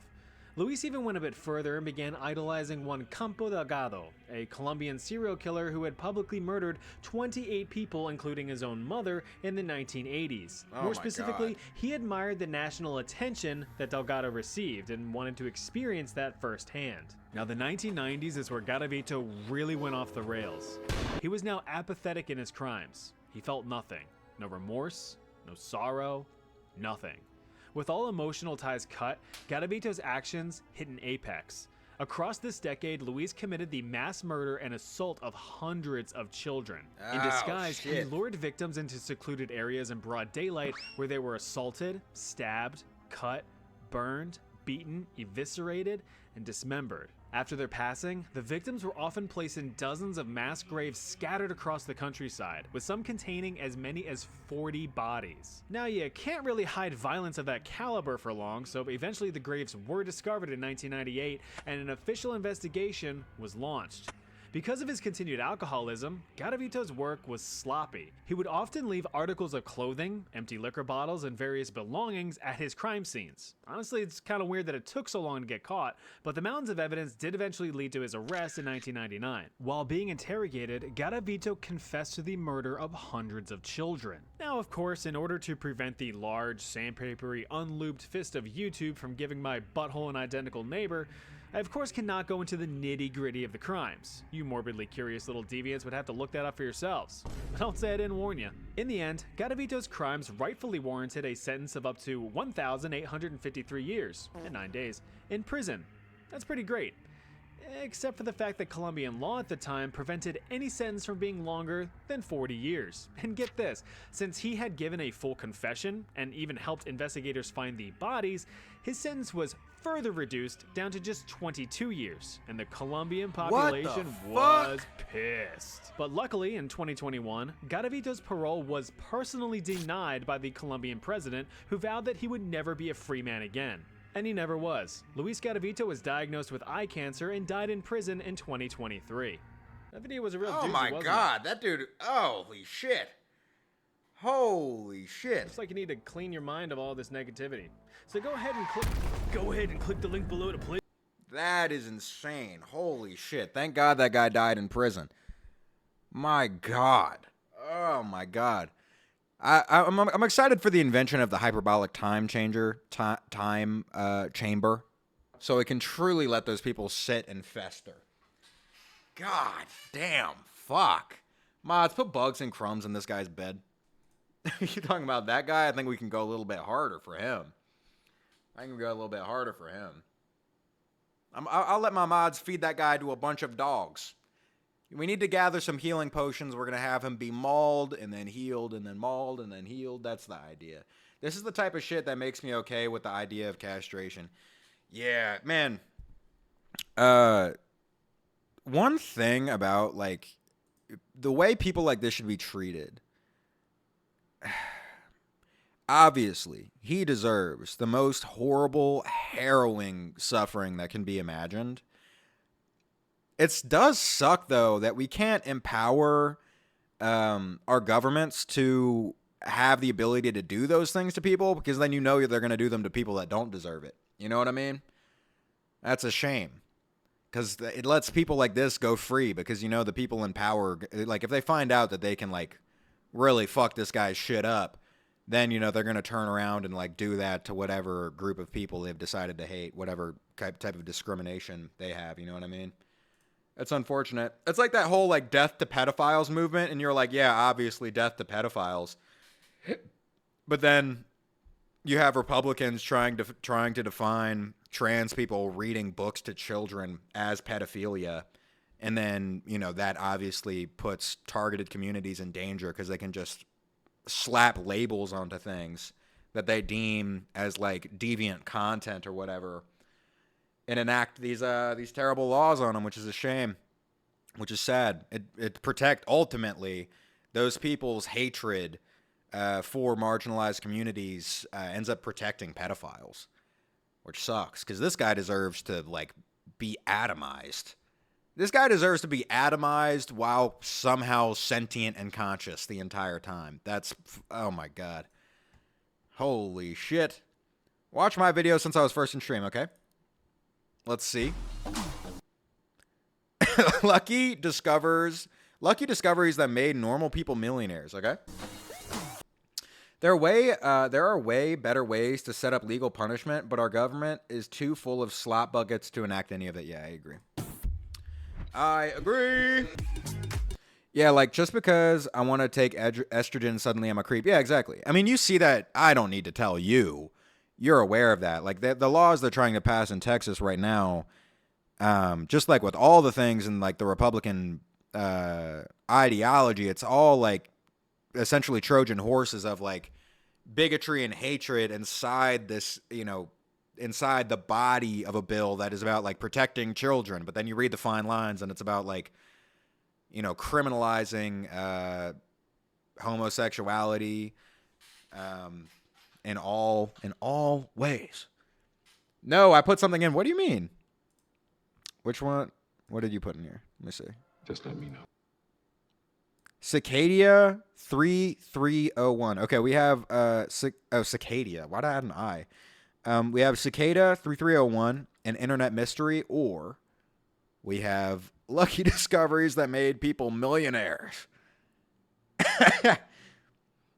How should we do this? Is that like a way to flip a coin?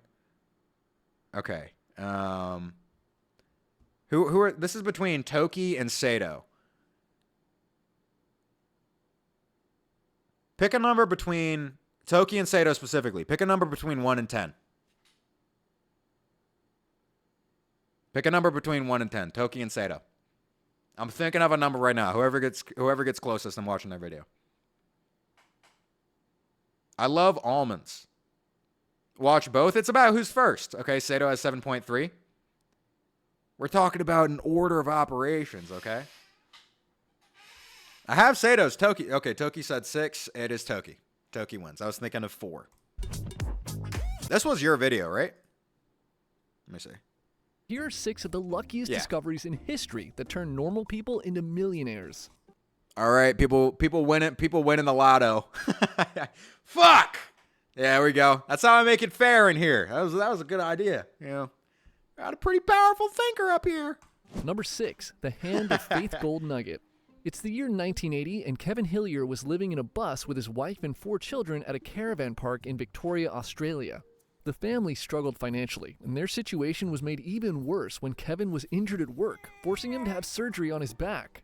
Luckily, the operation was a success, and his doctor recommended he go for walks to help his back heal and to regain his strength. Thinking he could make these walks a little more enjoyable, he used one of his workers' compensation checks to buy a metal detector.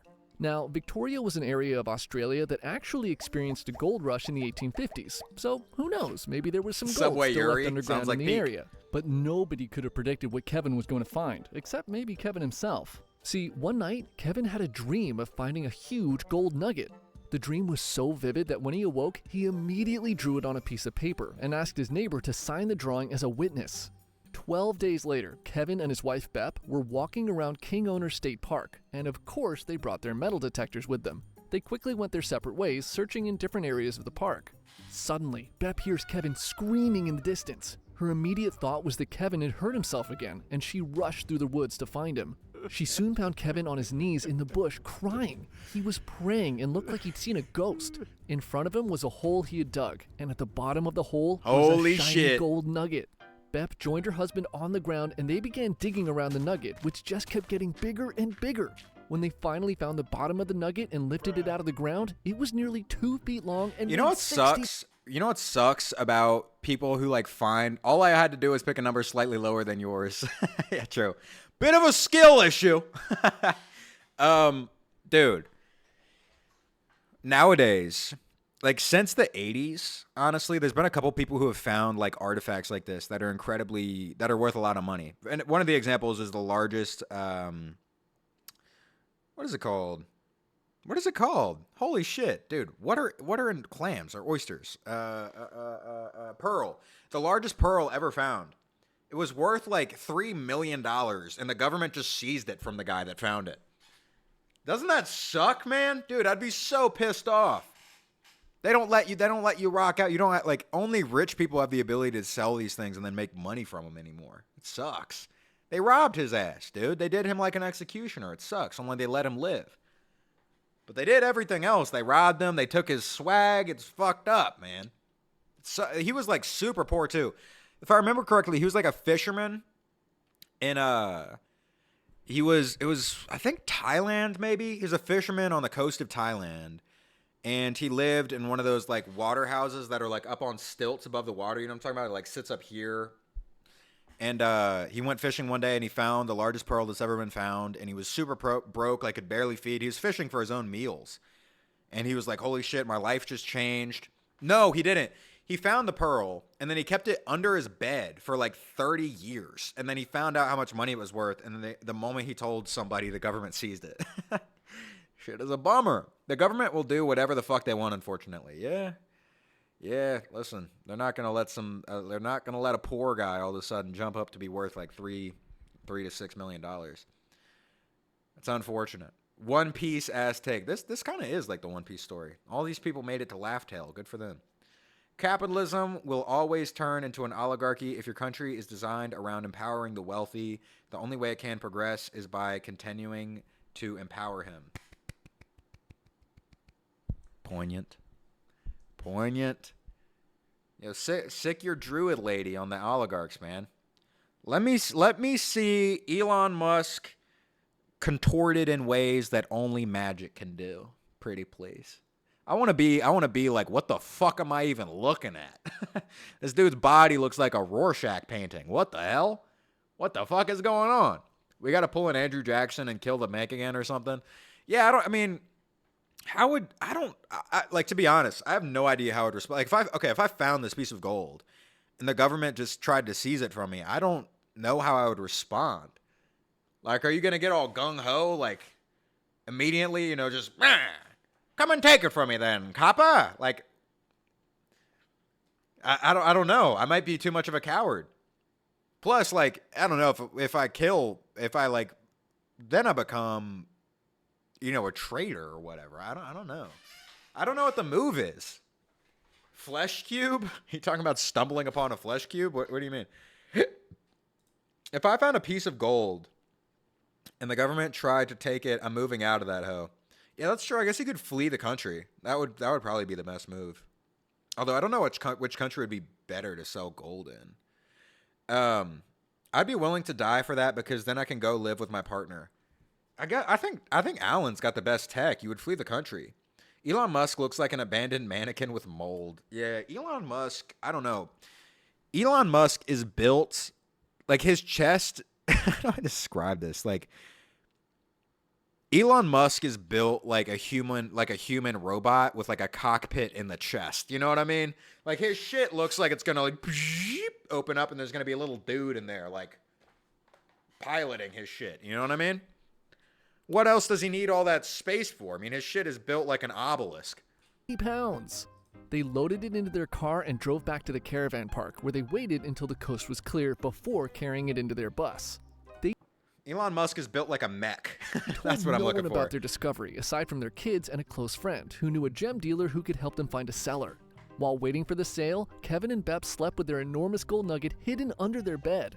Eventually, the nugget was sold to the Golden Nugget casino chain for $1 million. $1 million? Oh, that's a shit ton of money. Yeah, I was hoping Bepsi was gonna get like 6. The natural-born carnivore. Feed those wild instincts with more of the delicious real meat. Needless I don't to mind say, seeing cats. Kevin I'm not and his mad at that family ad. don't live in a bus anymore, though they still do go walking with metal detectors. Hold on, I think I found something. What is it? Hello. A shark? I took that serious for a second. I was like, oh my god, did someone find like a live gnome or something? Holy shit. Shut the fuck up, Surfshark. A man shopping at a local flea market in Pennsylvania. How did they steal the pearl from him? I don't remember. It was just like government acquisition. I don't remember specifically. It was like a video I saw on TikTok. I'm not going to lie to you. I wasn't like reading about this guy. It was a video similar to this one. And he had the pearl. And it was like I think they called it like a historical item or something like that. So they took it. They just took it. They showed up with like, I don't know, like police, I'm assuming. Classic government power trip. Yeah, purchased a $4 painting. He actually didn't really care for the art, but it was cheap, and he loved the old-looking frame it was in. So when he got home, he decided to tear out the existing painting. It's like how you're not allowed to sell you're not allowed to sell historical items. Like, if you have something from the Roman Empire, you can't sell it to a pawn shop. The government will step in and then give it to a museum or something. It was like that, basically. I thought pearls are like dirt cheap since we can make them by injecting clams. That might be true now. Well, one, I know for a fact that pearls that are like au natural are worth more money in the same way, like, actually, we can make diamonds now, but actually diamonds that are compressed in earth are worth more money than the artificial ones.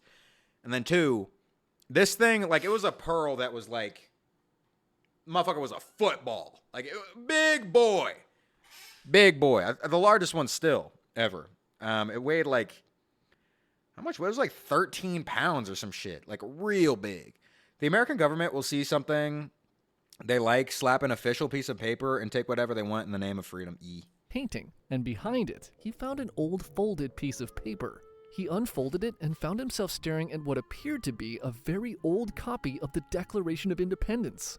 In case you need a history lesson, the Declaration of Independence was written by Thomas Jefferson in 1776 and was the founding document of the United States of America.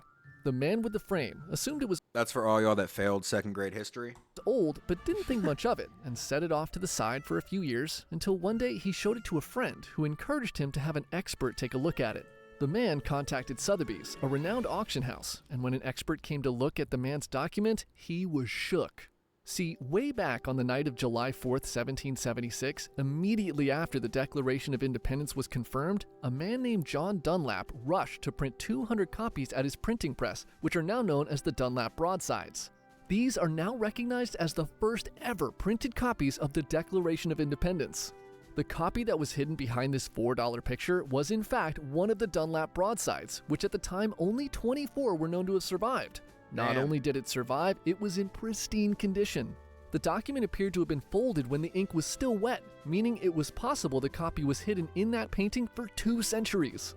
This copy was auctioned off in 1991, and the man walked away with $2.4 million. Oh, shit. Oh, my God. This same copy was then sold again in the year 2000 for $8.14 million. But honestly, I don't think the first guy who turned $4 into $2 million was all that upset. Number 4, the Hawk. I don't know what I would do if I suddenly came into that much money. I'd feel so much responsibility to like give away so much of it to my like friends and family. You know what I mean? Like how I don't know. I feel like I'd be poor again pretty soon. Even with like $1 million. Like I know y'all got how many broke homies y'all got? Almost everyone in my circle got major debt. Yo, give me some. Hey, if I ever become a rich streamer, I'll absolutely do. You know how like Moist Critical does like give back streams where he just gives money to people randomly?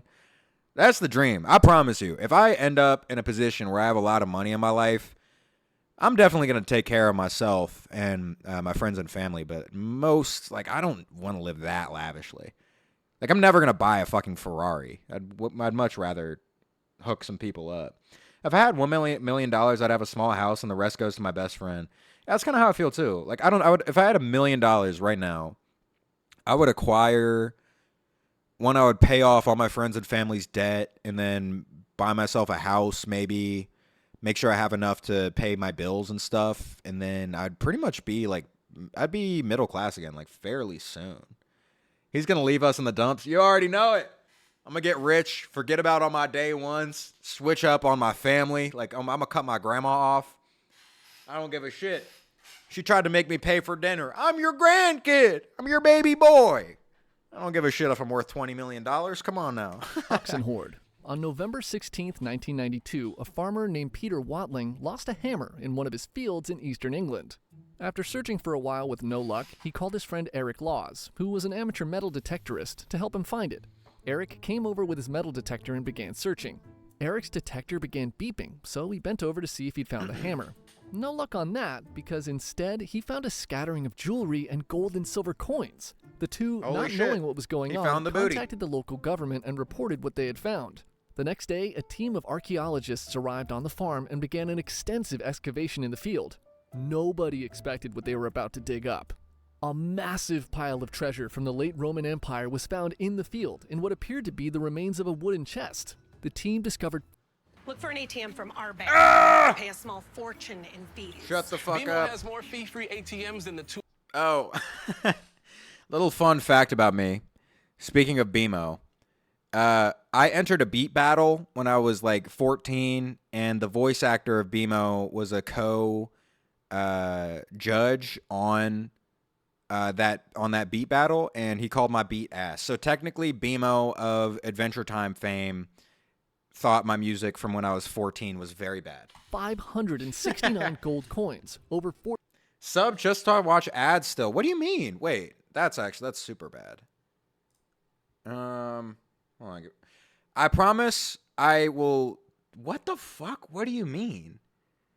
Oh, you mean in the? Oh, dude. Apple, you just gave me a heart attack. I was like, what do you mean? I thought my settings were good. You mean in the video? Okay. 14,000 silver coins, 24 bronze coins, gold jewelry, silver spoons and ladles, and various other fine silver antiques, all which had appeared to be undisturbed for over a millennia. The estimated worth of the treasure was 1.75 million British pounds, or around $3 million at the time. The findings were wait, what? 5 million British pounds, or around $3 million at the time. Holy The findings shit. were declared a treasure trove by the government, meaning it was hidden with the intention of being dug up later by its owner. Under English common law, all such treasure belongs to the crown if no one claims Haters, man. See ownership. But before they could rage against the machine, the men were told that it was customary for the person who discovered a treasure trove to be paid a finder's fee, and Eric was given the full 1.75 Oh, okay, never mind. They hooked my boy up. Okay, very good. million pounds, which he shared with his farmer friend Peter. The treasure, now known as the Hoxton Hoard, is on display at the British Museum. Peter's hammer was also found during the excavation, by the way, and is also there as well. Why'd the audio get bad all of a sudden? Number 3, the Crosby Garrett Roman helmet. In May of 2010, a man in his 20s with a, stop me if you've heard this before.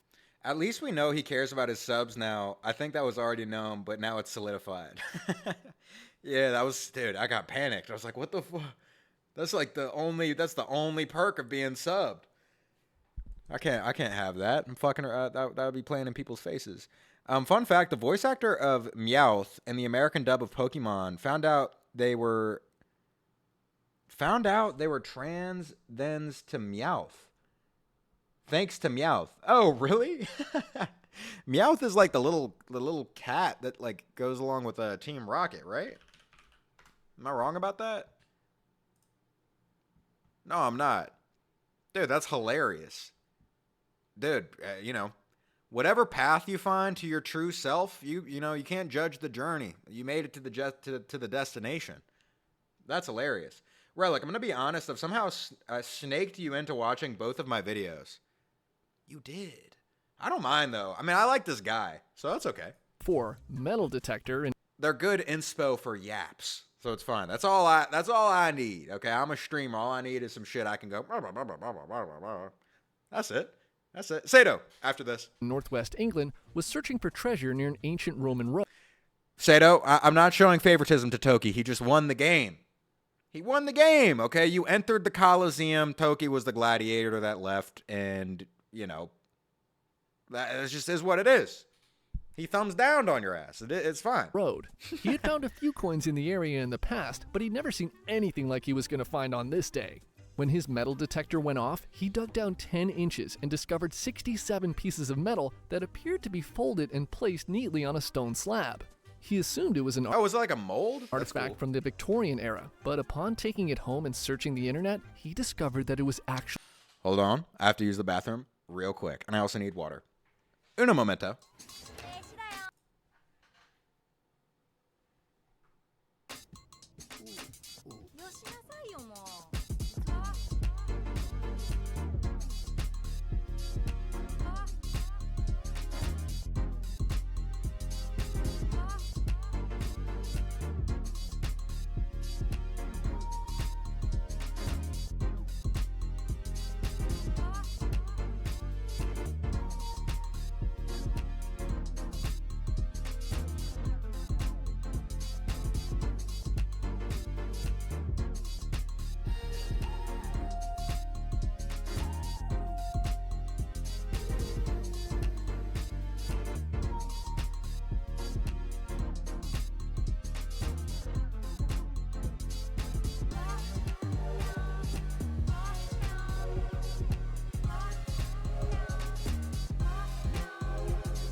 And we're back. Hopefully another piss audio. That is never happening again. I will never be so... I'm a mindful guy. Dude, no. Let me read these first. I'll get to your fucking water. Dude, ugh. Another fun fact. Jellyfish have been around longer than sharks. And they were around when the Earth has rings like had rings like Saturn. Whoa, that's crazy. Dude, they were enjoying the views. Good for them. Is there a lot of asteroids when you have when the planet has rings? Do some of them become asteroids? When a planet has rings, do some of them become asteroids? No, the particles in a planet's ring system did not become asteroids. Oh, okay. Never mind. That kind of felt like having a gun to your head. No, you got a bunch of like space rocks floating around your shit, but I guess not. All right, fine.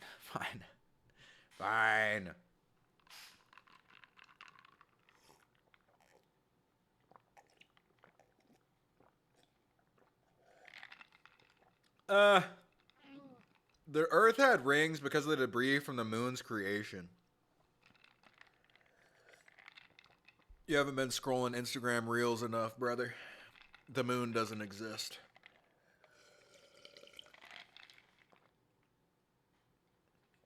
You gotta read the hidden texts on Reddit.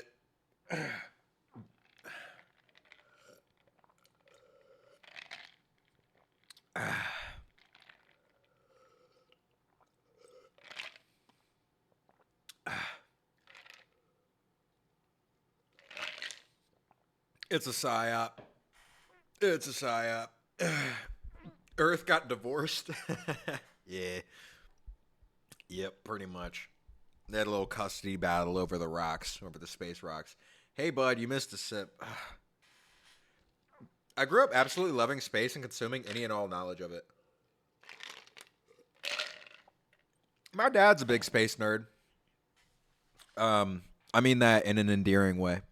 I quite like hearing all of his space facts. Every now and again, he'll drop like some fucking dissertation about Andromeda. You know, and you're like, hell yeah, Dad. It's good to hear from you. Nice. Damn, motherfucker took the kids. Yeah, pretty much. She got, full custody. Now I work within the cannabis industry, so I don't know what that means. It just sounds like vibes. You know space facts and you work around a lot of weed. I don't know. It means you're cool. Just take that. Nah, more of us complimenting each other. Actually, We got love in the chat. ancient Roman artifact. The helmet was restored and revealed it was a ceremonial cavalry helmet from the 2nd or 3rd century, most likely used in competitions performed in front of emperors or army commanders. There had been a couple of similar helmets discovered earlier in history, but none were this complete and in this condition. Now, the interesting thing about this helmet was, unlike the Hoxton Horde from earlier, because I am biased because my dad is one, but I love metal workers. It's so cool. Like, the artisans who make these things are so fucking fascinating. I grew up in like a metal workshop, basically, so I have a pretty unique love for the creation of these things because I'm familiar with some of the techniques that they require. But something like this is, man, the mastery it takes to make something like this is just like so fascinating to me. Highly commendable. Because this was a single piece, it did not meet the I criteria love dead people. I'm biased. My dad is dead. to be considered treasure. So the man who found it was free to do whatever. Go to a televangelist who can talk to the dead and let them tell you that your dad's your dad's saying something. You know what I mean? I saw one. What are they called again? Who are those people called? Those scammers. That like they scam like old people out of being like, your dog Petunia says hi. You know what I'm talking about? What were they called? I can't remember. They're always in like televangelist churches. Mediums. There you go. Go find a medium, Sato. Give him all of your life's money. Whatever he wanted with it. So, to hear some like platitude, you know what I mean? That's the move. Of course, instead of donating it to a museum, he brought it to Christie's to auction off as soon as he could. A museum did attempt to win the helmet at auction, but was outbid by a private collector for the sum of 2.3 million British pounds, or roughly 3.6. Hey, since I got a couple people in here with plugs to, I guess I have my grandpa too, but anybody who has a dead family member, plug me in into recommend them Relic Blonde. I'm trying to hit an untapped market. Okay, I need the claws of capitalism to reach into the afterlife. All right, tell them to sub up. That's what I need. Everybody, if they're in the waiting room, right? If they're in purgatory, if they're in the in-betweens, just make sure that in the house of God, they can give me money through the vehicle of Amazon. That's the move. That's the Alan. You don't know that yet. You don't know that. Maybe heaven changed some of the people that are up there having a good time. Who knows? Yeah, grab your Ouija board. Just spell out Relic Blonde. Relic Blonde. $5 of. That's the move. That looks like the Blasphemous Helmet, low-key. Yeah, it does. I forgot what game that's from, though. $6 million. You're talking about the one with the bleeding eyes? Ooh, God, that's cool art. At the time. Speaking of 8-bit art, like we were talking about yesterday. Although that's like 16-bit, I'm pretty sure. Number 2, Thank you guys for plugging me into heaven. Thank you very much. I'm gonna reach a level of fame that is untouched by even the likes of Michael Jackson. Mocking of Christ. Blasphemous. Okay, yeah. This one is crazy. There's DIY, and there's doing it. Oh! Dude, shut the fuck up. Shut up. I'm gonna make a website on Wix, and it's not a threat, but it's gonna be the list of the names of the people who made this ad. Imagine just to know who they are. Just having to know millions of dollars in your home for decades, but never even. Fucking oof. Just indie games that don't have amazing graphics. I haven't played that game before, but the art style is very pretty. I would call that amazing graphics. It's just stylized. Knowing it.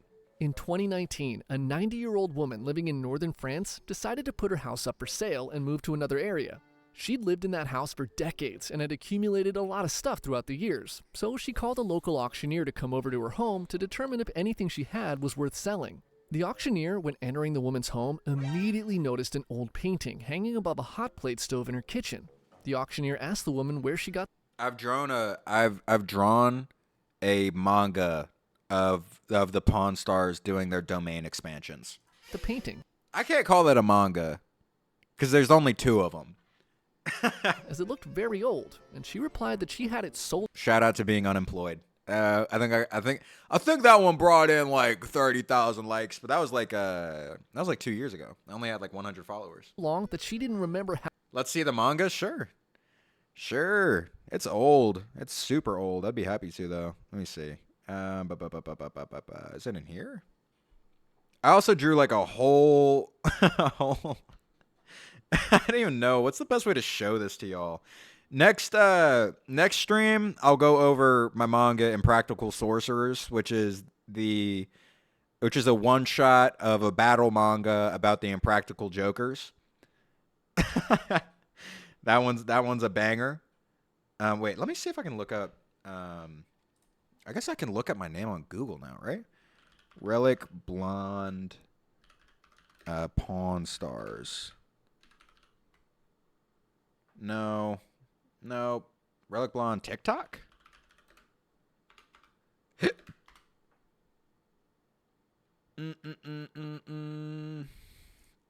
guess I'm just open TikTok, go to my account. Oh, no, I'm logged out. Wait, what? What do you mean? Oh, you know what we forgot to do? Hold on. I'll find some way to pull that up. Give me a second. We have to check on Diesel. Let's see how Diesel is. And any big winners? No. The boy persists. He's still kicking. The pup.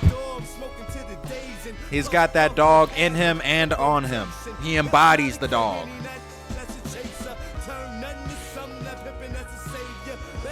Happy to see it. Okay, day 127. Oh, we have some new people in here. Yeah, Lion. Okay. I'll drop the lore on this, and you can drop your guess while I'm looking for my Pawn Stars thing. So, this is the dog Diesel, and this account is posting the dog Diesel, born in 2009. every day until he dies. And to commemorate Diesel, I've decided that my community is going to make guesses on what day he will pass on to the doggy afterlife. And what you win, if you are the closest to the day that he dies, is commissioning a fan art from me in whatever style you want of Diesel. The only thing that matters is Diesel is in it. But you can be, if you're a fan of Attack on Titan, it can be like Diesel on Attack on Titan, or Diesel dressed like a warlock, or whatever you want. Anything like that. He was born in 2009. It's 2025, so that would make him 16. Let me see. Where you at? Where you at? Where you at? Where you at? Dude, these are old. You can drive. I'm happy we have a little middle ground. You can find that while I'm looking up my stupid ass drawing. Let me see. Man, this is older than I thought. Let me see.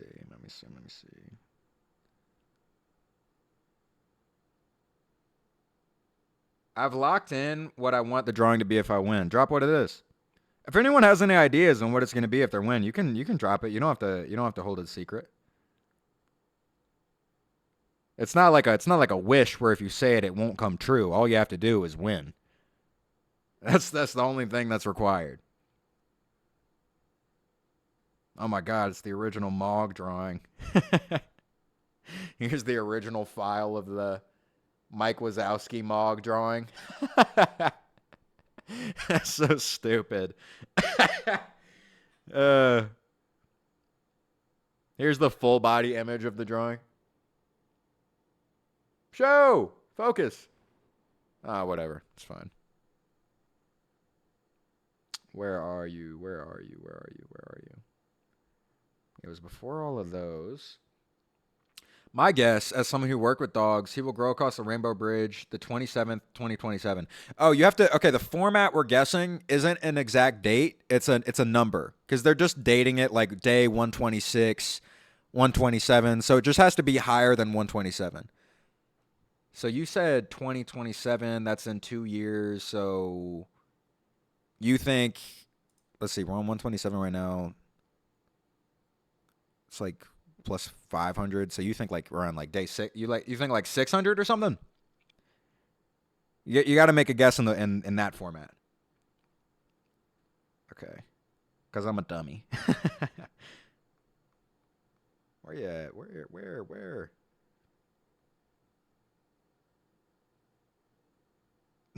Dude.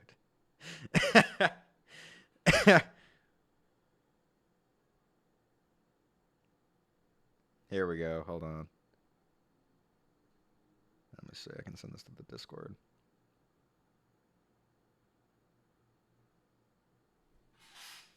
$653 from now. This feels grim, not going to lie. No, it's not grim.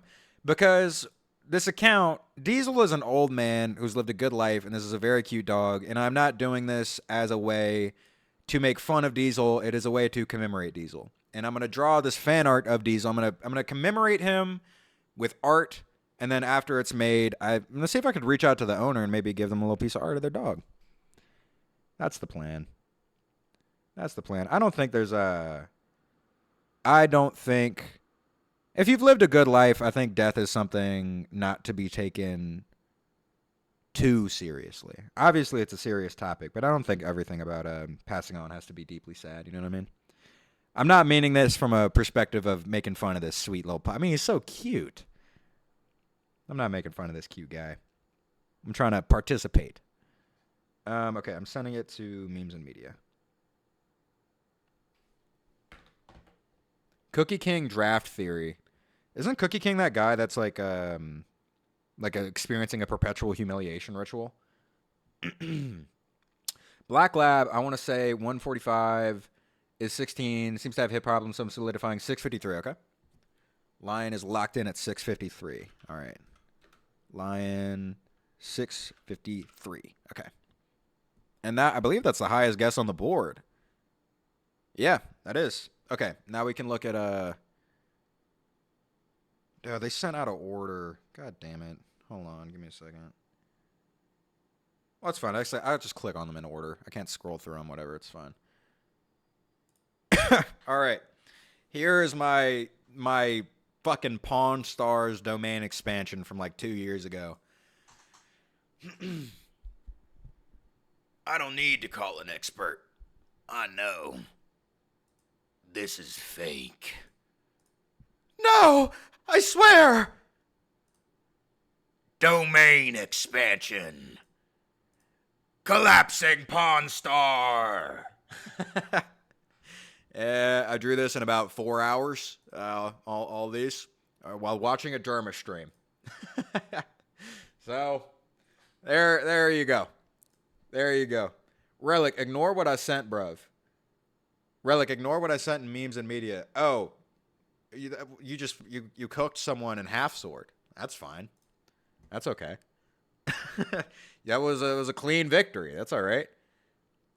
Shit, man, you're awesome at perspective and lighting. Let me show you what I'm like now. Let me show you what I can draw. This is the classic tried and true thing I showed all new people who joined who I draw. I made a why is this so out of focus? This is what do they call this? A mouse pad with a drawing that's a double page spread from a manga called Rickshaw, which is about a lesbian relationship. This is an animal war. These are the frogs. These are the frogs. This is the bird. He's a general. That's the idea. I've shown that so many times. The longer you're here, I'm proud of that drawing, man. It's a good fucking drawing. It's a good drawing. The camera's high. What do you mean? Bro was having a jolly old time. Relic. Oh, okay, I already read that. Relic, I'm going to make the dog eat you, and that's the picture you're going to send to the owner. No, I guess, okay. We need something because, okay, we're dealing with someone's loved one here. So it can't be Diesel, like, doing a bad thing or Diesel having a bad thing happen to Diesel. Because Diesel's a cutie pie, okay? It has to be the heart of it has to be somewhat wholesome. I mean, Diesel can be like a knight and be like, you know, chopping somebody or something. But it can't be me being eaten. Sado. Oh, you're not on here. I just assumed you were. Okay. Sado, you're locked in at 326. Okay. 326. All right. I want Diesel to both eat you and be staring off into space. Least you could do. What, you want Diesel with, like, my leg hanging out of his mouth, like pondering the stars? Is that what you mean? Hear me out. Diesel is Clifford. That's relatively wholesome. Yeah, that's cute. I'm not against that. I mean, you can get absolutely ridiculous. And honestly, I don't know. Whoever wins, I can't really scam you out of whatever you want me to draw. I mean, as long as it's like not too much, I'm down to draw something ridiculous for sure. Just make two. Yeah, that's true. I guess I could draw two versions. Oh, fun fact about Diesel. Oh, it's in here. Here, I don't just have to tell you. Let's learn about Diesel a little bit. Okay, on June 8th, 2009, a young Staffordshire Bull Terrier pup was born. He stayed with his owners for a few months before being put up for adoption along with his siblings. His previous owners named him Diesel. His name was spelled wrong by them, not us. The previous owners did not know how to spell Diesel. They're missing an E. In 2010, my stepdad had adopted him from the previous owners. In 2011, my stepdad and mom got back together after she divorced. This is how me and Diesel met. That's the love story of Diesel, man. An absolute unit. Look at this man.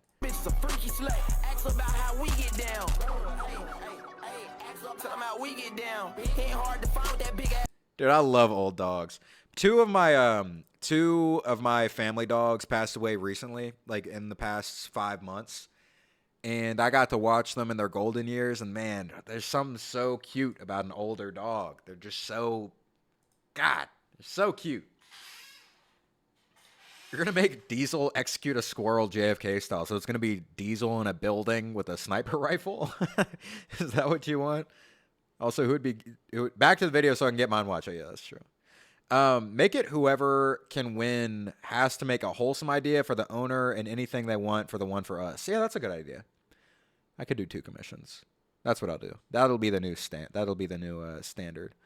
Unless your idea is good enough to be something that's deserving to be sent to the owners, then I'll just do the one drawing. But if you have a devil and an angel on your shoulder, we can listen to both that day, I suppose.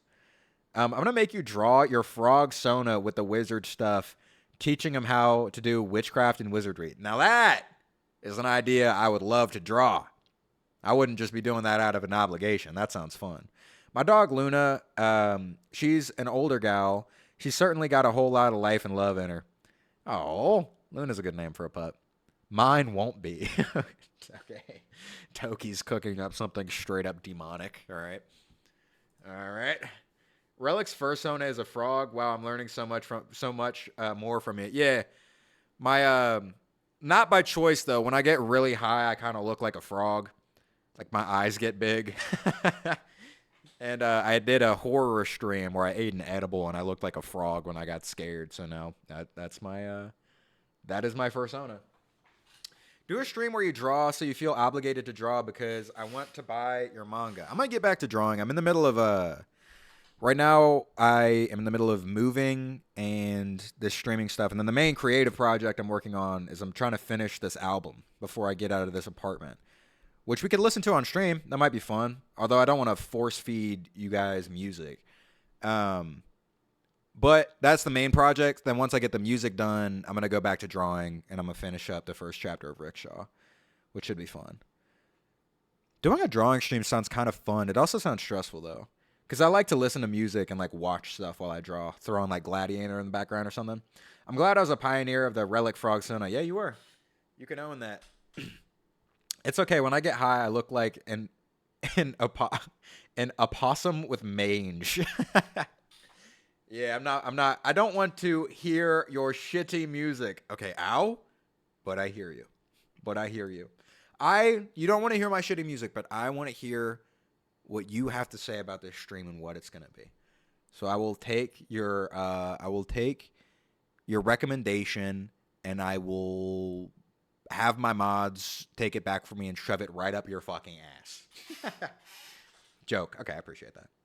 When you get famous, I will clutch to the fact I was the first to draw Relic Frog Sona fan art. Hey, yeah, you own that. That's your ticket.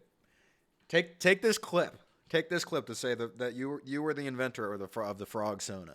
How she ended up with it. The woman said she thought it was some old Russian religious thing, but the auctioneer disagreed and sent the painting to an art historian in Paris for further inspection. Almost everything else the woman owned was sent to a landfill. When the woman's painting reached Paris, the art historian could not believe what he was holding. This was not a Russian religious artifact, but was actually an extremely rare painting done by the Italian artist Cimabue. The painting... Cimabue! Oh my god, what a fun name to say. Holy shit. I'm done. I'm down for whatever, because I'm bored and you're slightly better than boring. Only slightly, though. Hey, that's all you need. Okay, that's my X factor. I'm just a little... I sneak in there. That's all I need. Stream 10 out of 10. Love the rapture with the chat. Art is 10 out of 10. Amazing realism mixed with cartoonism. Comedy 9 out of 10. I'm being a hard ass. Thank you. I appreciate the earnest review.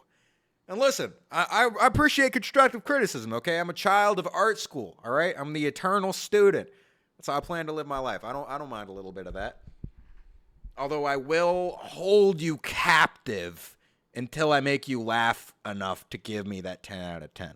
But as long as you're willing to be strapped to a chair for, I don't know, until you're feeling giggly, you can be honest with me. All right, video. Yeah. Sorry, I like talking to you guys. All right, let's go. Now called The Mocking of Christ, was part of a 4-part series that Cimabue painted depicting the moments leading up to the crucifixion. She don't want to strip no more, don't want to hit that pole.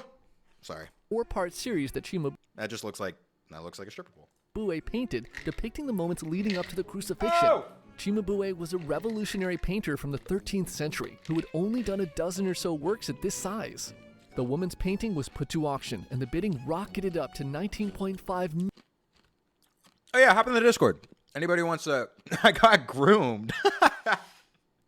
I'm very sorry that happened to you, but that's just a very Discord thing to happen. No, my community's good. We're small right now too. I think moderation. I saw recently. Don't worry, I'm gonna get back to the video. I saw recently Vanilla Mace had to delete her Discord because it got too big, which hopefully I never have to do. But right now the community's small that like pretty much the vibe of everyone in here is the same vibe in the Discord. So it's good. It's a good safe space. And I'm the god of it. And I'm a cruel god, but I'm a fair god. Million euros, and finally sold to 2 anonymous art collectors for 24 million euros, with fees included, or around $26 million. Imagine having $26 million just hanging in your kitchen. $26 million. Holy shit. And then only discovering it in your 90s. Sheesh. Number 1, the Third Imperial. Oh, in your 90s? Oh my god, dude, you gotta pack it up. I don't know how, like, the only emotion that I think that would qualify for, if I knew that I was sitting on a $26 million lottery ticket my entire life, I think I would die of grief. Like, it would, that's what it would feel like. All right, I'll join your Discord, but I'm gonna keep you to your word. Sure. No problem with that. And listen, if the Discord ever does get weird, on a serious note, real quick, because I am concerned about, I am responsible for the community and making sure the environments are safe. And I am concerned about what the Discord might become as this community scales to be bigger and bigger. But ideally, it'll be fine, and my mods and I will be able to take care of it. And if not, the Discord will just be packed up in the name of safety of everybody. But we congregate on here anyway, so like if the Discord ended up having to go once there's like 1,000 people in there, like, I don't know. That wouldn't be that big of a deal, I don't feel like. Number 1, the Third Imperial. I could always start a new one. Egg. This last one is the biggest payday on the list, and probably the most mysterious. In 2011, a scrap metal dealer in the American Midwest was browsing around a local flea market and stumbled across a strange metal egg at one of the booths. It was weird looking. It had 3 legs that ended in lion's paws, but it looked to be made of gold, so he thought he could melt it down and sell it for the value of its metal. He purchased the egg for a little over $13,000 and headed to his scrap metal buyer. I'm sure the flea market vendor probably felt he had just made a hell of a deal. $13K is a huge sale at a flea market, but selling that egg might have been the worst decision of his life.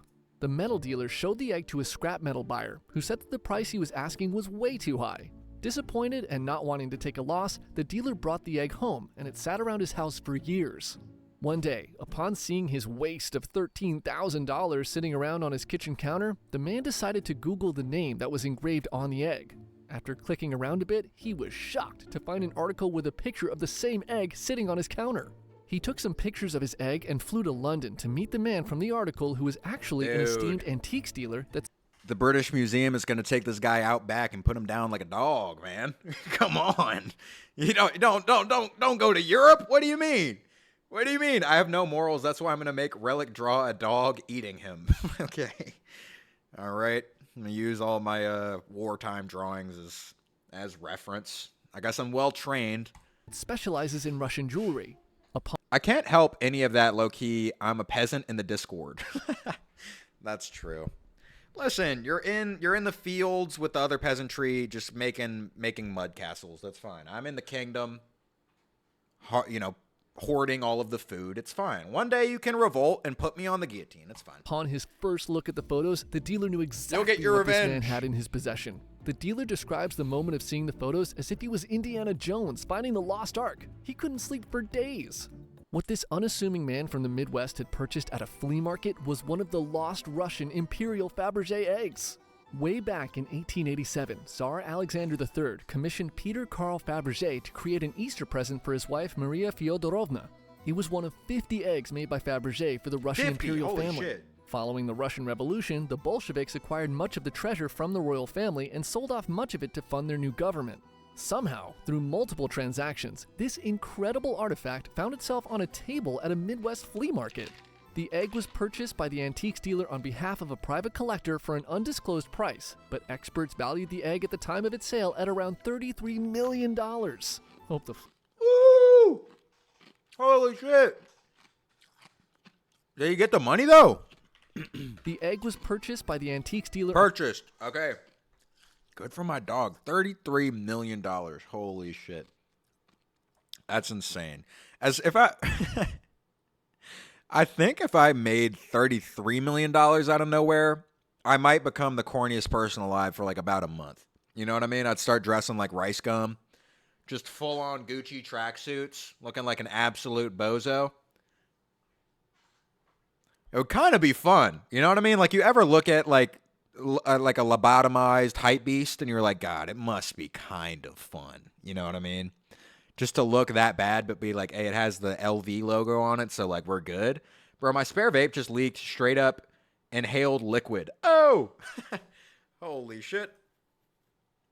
My God. You're mainlining that shit. Hey, I don't know, maybe the buzz will be good. Who knows? I yearn for the day I out a weirdo in the Discord because I feel it'll eventually happen. I think... Okay, on a serious note, I think I cultivate my community fairly well because I post... I think there's a very big overlap of people who are weird on the internet and people who are engaged in like inceldom ideologies and bigotry. And I do such a good job of like weeding out bigotry in my community because I post like anti-fascist videos and political takes, and I'm like extremely far left. So all those people get like almost like nullified almost instantly. They call me like a woke jack or whatever their fucking terminology is, and then they leave. You know what I mean? Hey, what's up, Denono? How are you doing? I'm gonna call you Dano. I think that's what I chose last time. Happy to see you. I could act like a weirdo if it helps. Let me join it then again though, because I got Twitch silenced. Okay, what is this YouTube video that? Although don't worry, Sato. I'm gonna click this just to look at it, but I'm gonna watch your video first. Let's see. No, kiss me! Are the bills really that high? Like seriously, are the bills that high that I'm doing this? There's no rent control at my apartment. Yeah. Yeah, that's the when I was watching this, he spoke for me. I was like, man, because isn't like if you're like pushing 30 and you're like, oh my God, I'm acting like Tung Sahur is trying to put his Tung Sahur in my mouth, and then for 2,000 likes, Also, unfortunate factoid. This guy's a bad person. He's he be abusive, unfortunately.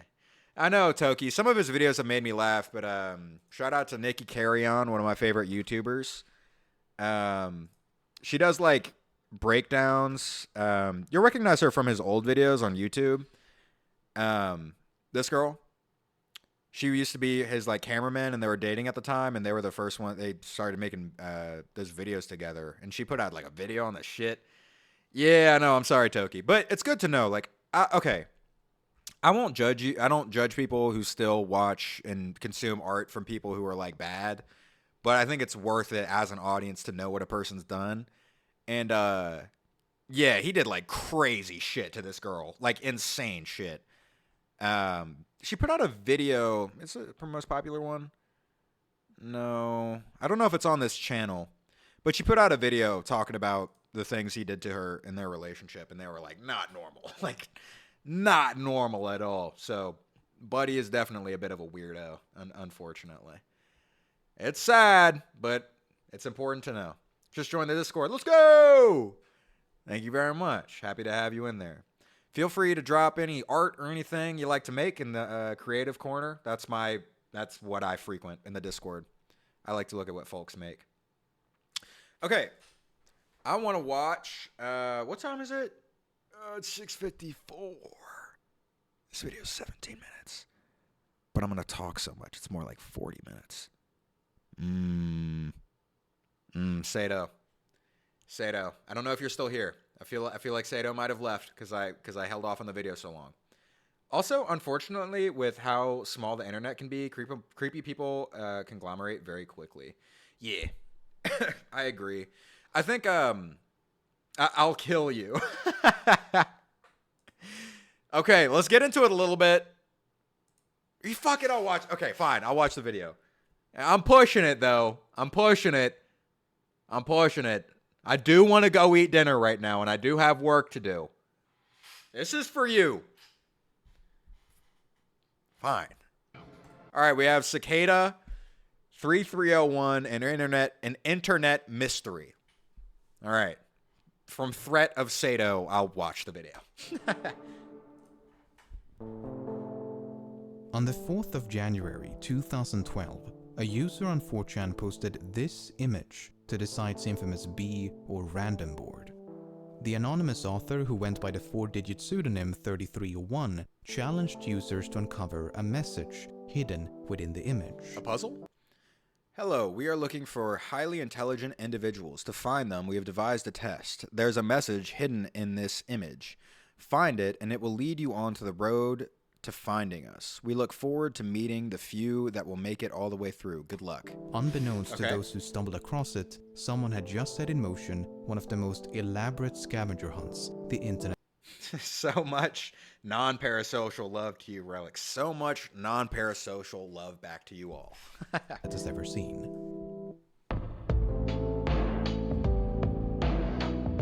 Cicada 3301. Within Good minutes boy, I should die. Okay. Image being posted, someone discovered that by opening the file using a text editor, an appended string of readable text could be found. The string contained a cipher that, once deciphered, formed a link to yet another image. At first, this appeared to be a dead end, but using an application known as OutGuess, users were able to extract hidden information embedded within the first image. The extracted information led to a subreddit, which in turn contained information about the book. The book, along with a code, could then be used to uncover a phone number. This is truly peak unemployment. That's wonderful. I'm low-key already digging the video. You know, super interesting. I love puzzle solvers. Bro, I'm so sick of that air in my throat. Feel different. What kind of air are you breathing? Do you not have premium air? What do you mean? What do you mean? I mean, I'm breathing that like mega cancer air. I live in Hollywood. And I'm still breathing that forest fire air. So like my shit is full of like forest spirits basically. Bro, I'm so sick of that air. I'm also super sick. All right. This is reminding me of when my first introduction to Alan was him like dying. Him dying in my chat. That when called. Yo, shout out to all the septic chat members. Let's go. Skin turning purple, hair falling out and shit. Let's go. Let's go. Play. No vape, no cigarettes. Yeah, breathing shitty air does suck. I do co-sign that. I say that as I'm sucking down a geek bar, but this is like good bad air. Recorded message. Very good. You have done well. There are 3 prime numbers associated with the original final .jpeg image. 3301 is one of them. You will have to find the other 2. Multiply all 3 of these numbers together and add a .com on the end to find the next step. Good luck. Goodbye. It started when I was 10, 11 years old. I didn't know that was going to be... Dude, this is the day of fuck-ass hats, apparently. Every single thing I'm watching, some guy is wearing a hat he cannot pull off.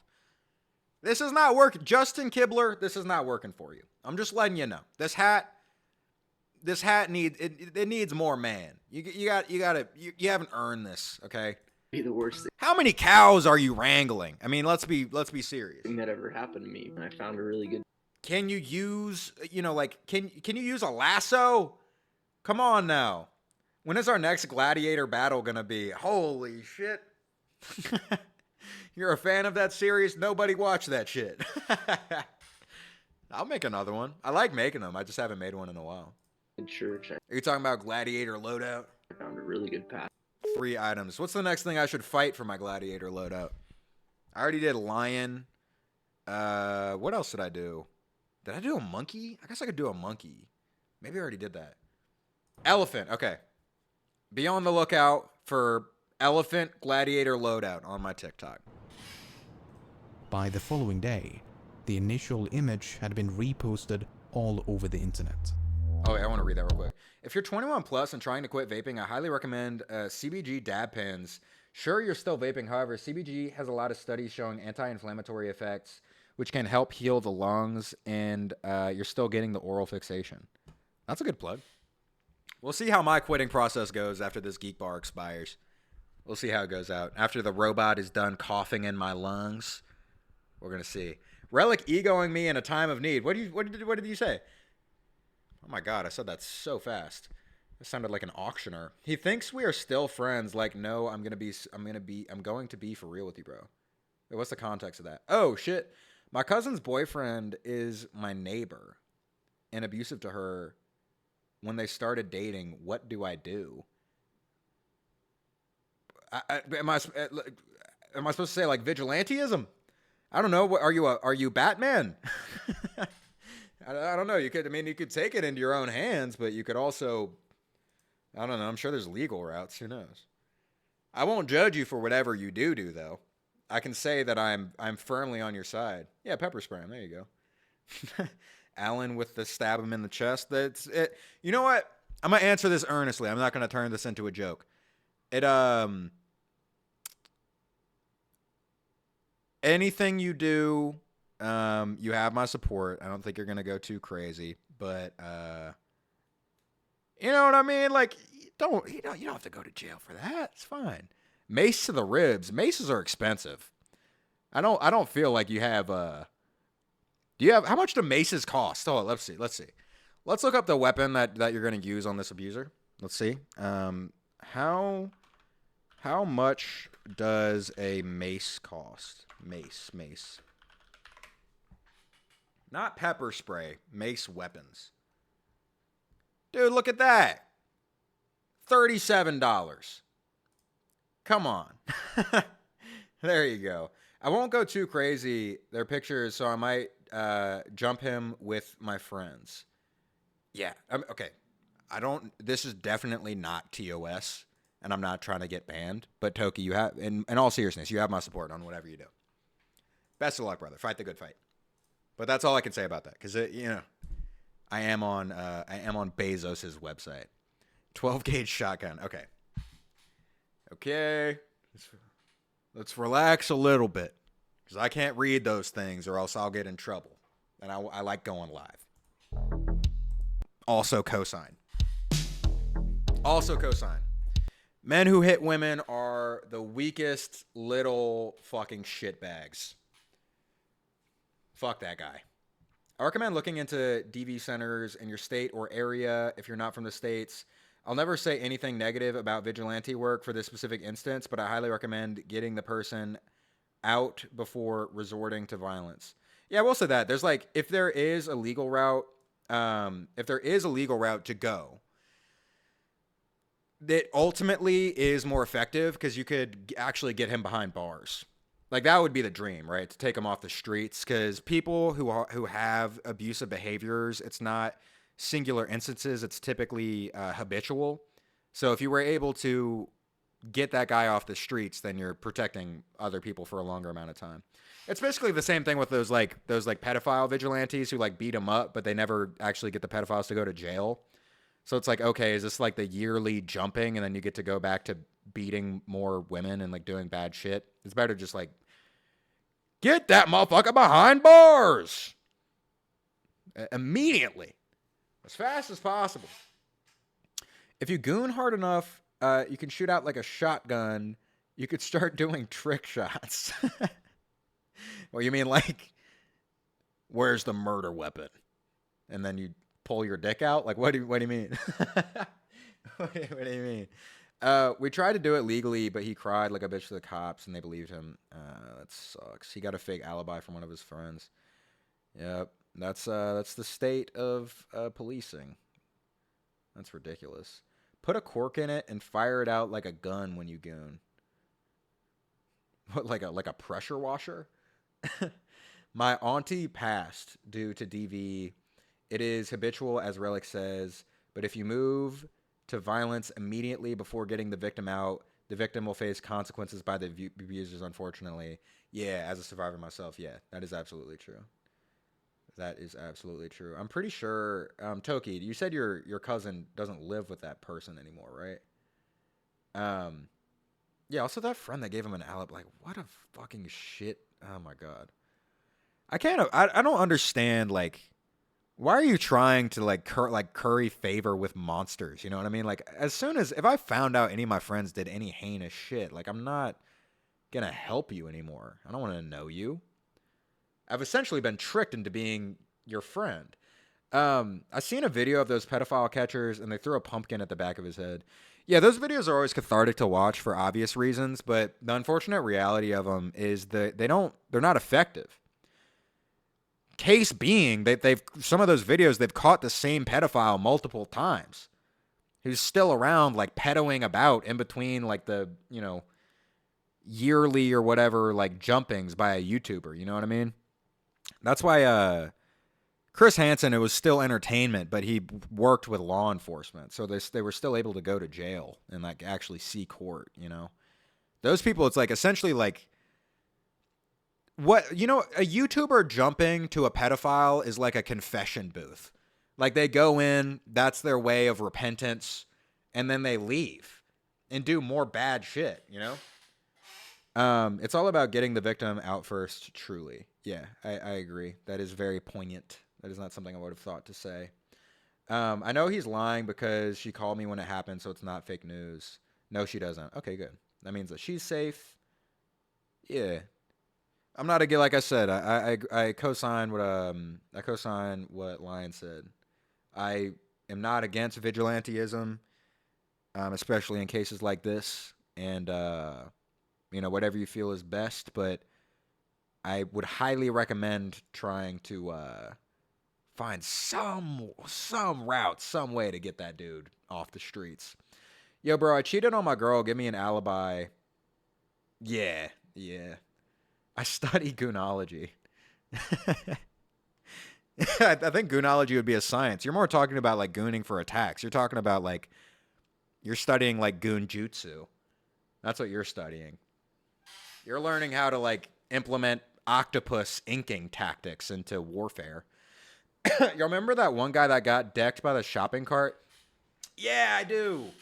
I really do find those videos cathartic. It's just like, it's always that such a big caveat, you know? His friend, not him, he's a stubby white guy. It's always the little white guys.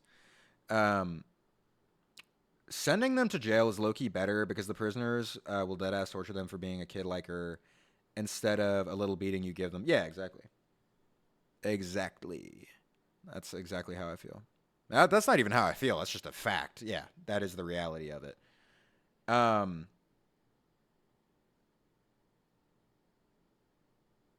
came to Rome when I was a city of bricks and left... I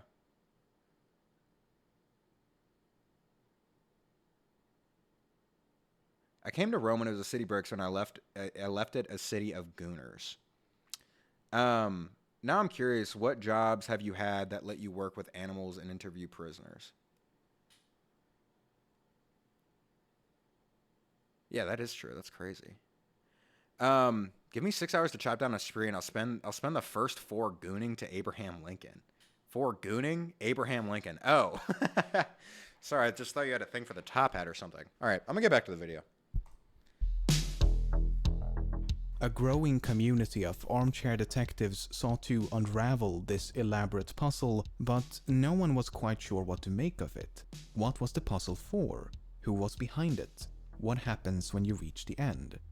Some naturally dismissed it as an elaborate joke, while others perceived its complexity as evidence against it being the work of a mere troll. Before long, rumors began to circulate.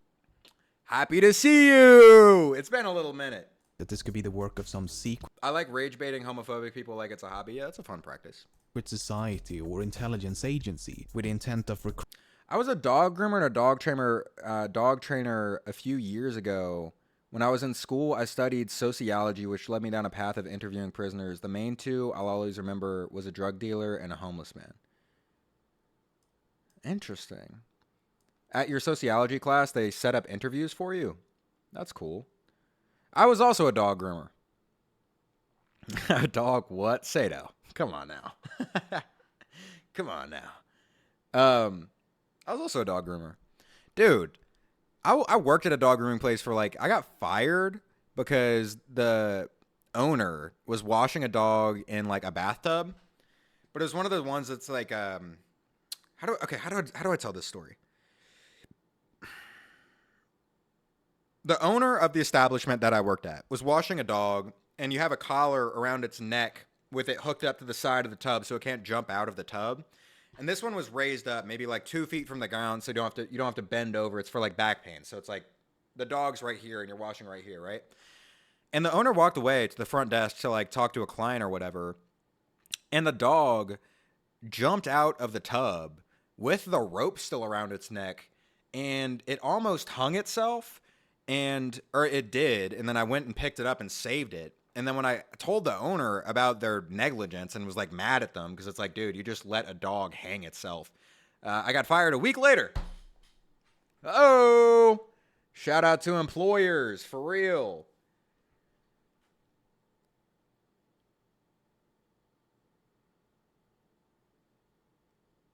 Lied for that, for the Toki. The phrasing of that sentence could be worked on. I will say that. Inside of a Twitch chat. I think you could just say he lied because he didn't like the cops. I would recommend that. I was also a baker, a barista, a small animal specialist, a landscaper, farmer, and a bud tender. I've also dabbled in hydroponics. What are hydroponics? Let me see. Also, I'm gonna get back to the video. I know I need to finish this thing. Hydroponics. A method of growing plants without soil using a nutrient-rich water solution instead. Oh, that's interesting. So you're like engaging in a little bit of farming? That's Recruiting individuals proficient in cryptography. We never did rock, paper, scissors. Oh, did you redeem it? I'll do it. All right. Let's see if I can get a squad wipe. Let's go. All right. Rock, paper, scissors. How many of y'all did I get? Okay, we tied. Fuck. Okay, I got Sato. Sato got clipped. You got clipped. You got owned. Sato, dude, you're 0-2. 0-2. You lost to me and Toki today.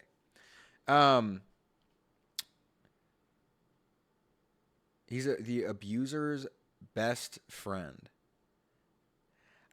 Okay, we're going to have a serious conversation real quick. I understand your frustration with these individuals.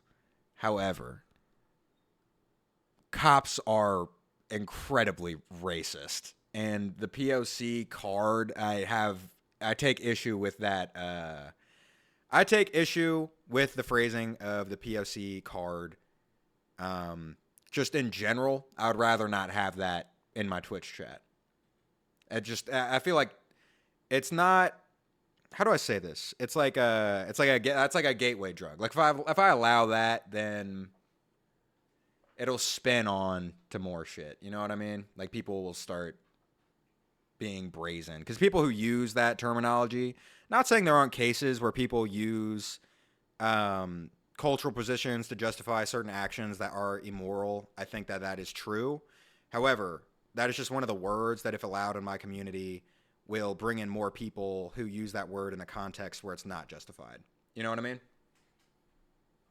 It's all love. It's all love, okay? We're just having a conversation. It's a slippery slope. Yeah. So, for my sake and the community's sake, we're cultivating like a living thing here. You know what I mean? No, he did it to a black cop too because they're corporate slaves. However, I completely understand where you're coming from. Like I said, I'm not racist. I believe you. Toki, you've been in the community for a while. I feel you. We're talking about a terminology thing here, right? So when you're in a public forum, sometimes the content of what you're saying won't necessarily be incorrect, but the phrasing will put it in a context where it could be misconstrued and allow a safe space for more negative things to fester. You know what I mean? As the streamer, and I want to enjoy you know, what I'm doing. You know what I mean? It's just important to cultivate it in that way. I'm not busting your balls or anything. And thank you for understanding. I appreciate it. Cops were destroying their own cars for the LA protests. Yeah, I saw that shit. I mean, that makes total sense. The LAPD are like fucking shitheads. I've been serving them at Chipotle for a while, and I've been threatened by a couple cops at the cash register. Isn't that crazy? A cop with a gun on his hip thought I gave him a dirty look and was like, "Don't look at me like that or something bad will happen." Quotes. It's insane, dude. In uniform, threatening a cashier, checking you out for your fucking burrito. It's insane.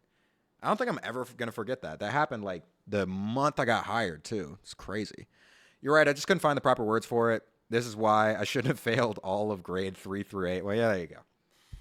That's good. Listen, I'm a king of semantics and vocabulary, so it's all good. This is a learning process.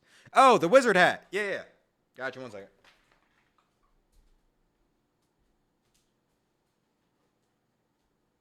This is also why my frog Sona is a wizard. Is because I have this little hat. That is how this came about. I was high and I was wearing this hat. And now my fursona is a frog wizard. A cop pulled a gun on my cousin for smoking in a no smoking zone. Yeah, crazy. Crazy, but, not uncommon, unfortunately. Sadly. Okay, let's get back to the video. That was a long tangent. Only 2:27 into the video. Been like 30 minutes since I started it. My God. And other related fields. Of course, it was nothing but a rumor.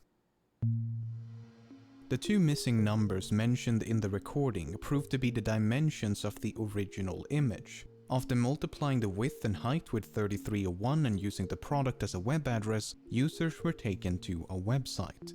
The website consisted of a countdown as well as an image of a cicada. When the countdown reached 0, the page was updated with a list of coordinates. The coordinates pointed to locations around the globe, 14 locations in 5 different countries. It was now up to participants living near the specified coordinates to rise from their comfortable armchairs and venture outside. Those who believed Cicada to be the work of an organization now felt their beliefs had been justified. In their opinion, only some international collective possessed the means and resources to create a scavenger hunt of this magnitude. This was Dude, who the fuck orchestrated this shit? Yapping is the best form of communication next to gossip, IMO. Yeah. I mean, you know me. I love to yap. I love it. Kill him, Joe. Work of your average troll. No, this had to be something else. At each location was a poster with a cicada symbol and a QR code. On the bike shelter over here. See, I got it right there. Oh. You can see the corners. I was excited. I just kind of ripped it off. The codes linked to an image, the image contained a riddle, the riddle led to a book, and the book led to a website. But here, the puzzle took an unexpected turn. Only a select group of first arrivals to this website were accepted into the final stage of the puzzle. The site eventually closed down with the message, "We want the best, not the followers." Oh, that's cold as fuck. Dude. That must have felt so bad for the people who were trailing. God damn. With this treasure I summoned Larry, holy shit, the ball knowledge is crazy. That's wild. The finalists were also... Oh, Kill Them Joe, that's a reference to me. Yeah, okay.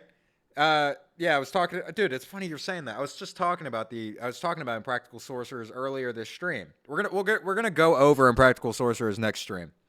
I'm gonna cover it for all of the uninitiated because that blew up before when I was a faceless account. I was just an art account.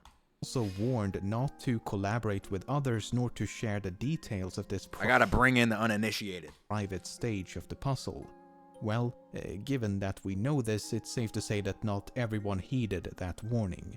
But those who did presumably advanced through the final stages before reaching the very end of the puzzle.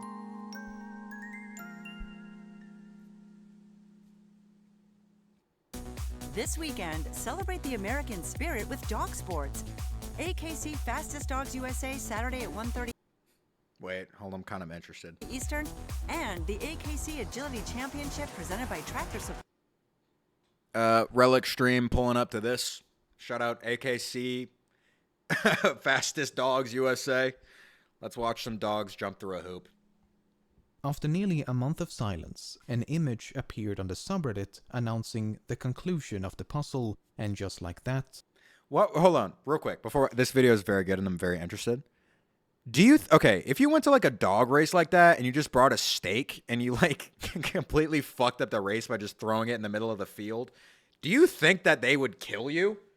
Like, I feel like dog trainers are sort of sociopathic. Like, I feel like you just get deboned like a fucking fish. You know what I mean?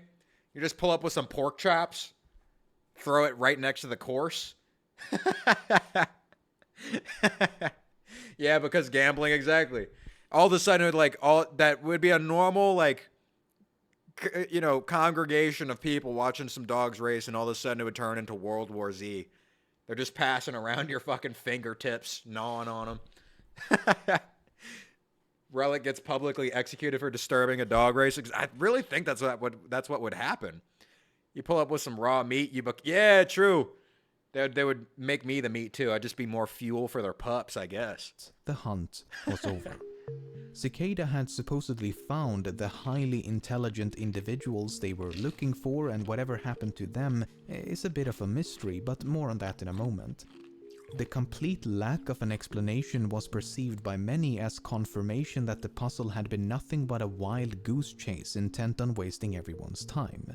After all, questions raised by the original image remained unanswered. What was the puzzle for? Who was behind it? What happens when you reach the end?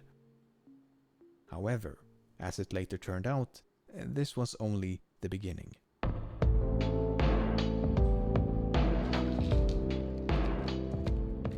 Whomever was behind this intricate game had the foresight to include an authentication code known as a PGP signature along with every clue.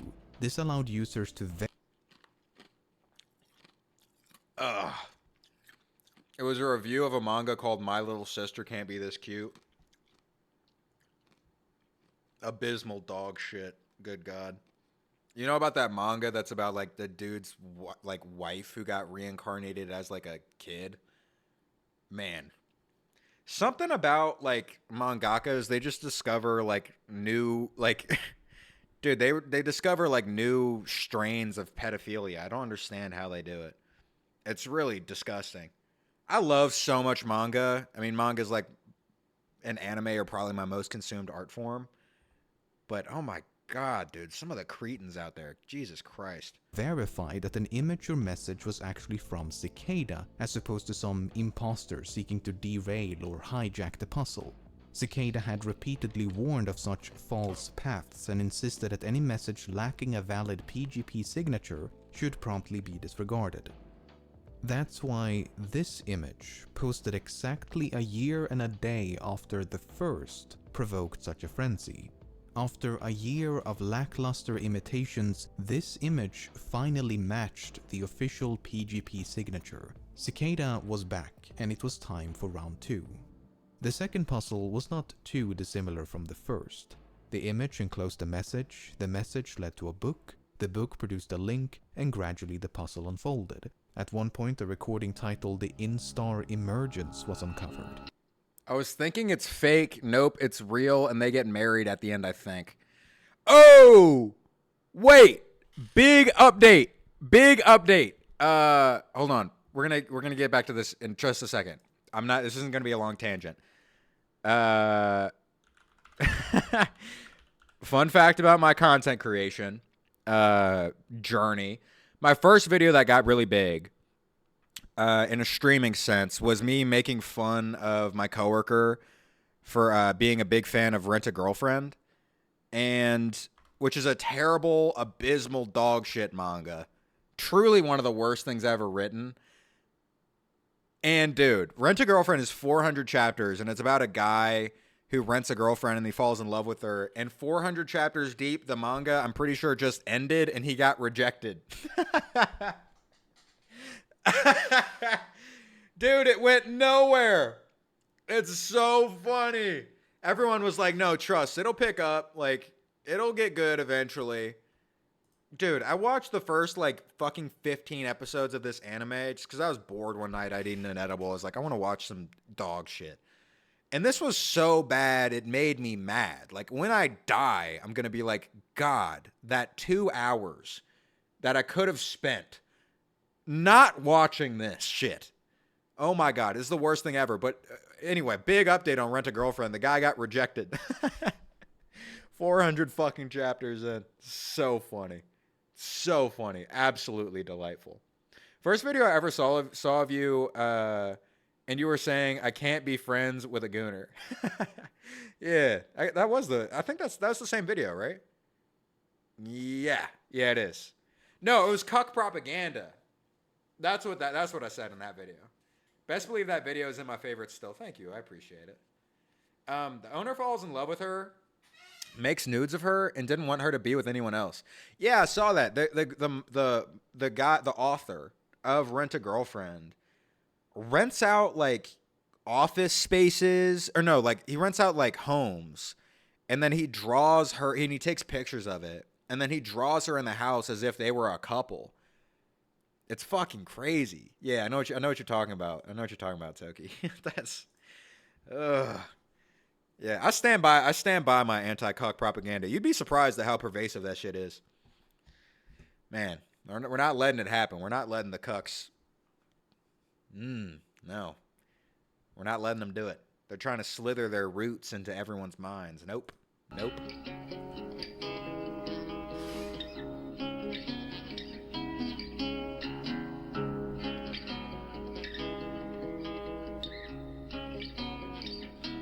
Puzzle number 2. He took a pic of her in the shower and posted it online and acted like she was real and a little mad at him. Yeah, I saw that. Another clue led to a cryptic Twitter account, which then led to an image. I mean, speaking of, I don't remember who said this earlier in chat, but like the levels to like virginity and like straight up inventing a woman, like that's a new level.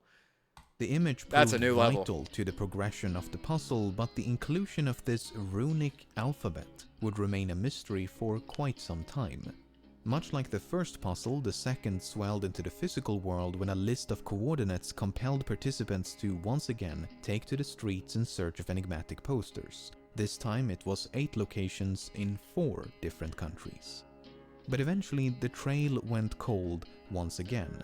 Another select group of first arrivals had been accepted into a final, private stage of the puzzle. Unlike the first puzzle, the second did not conclude with an official message from Cicada.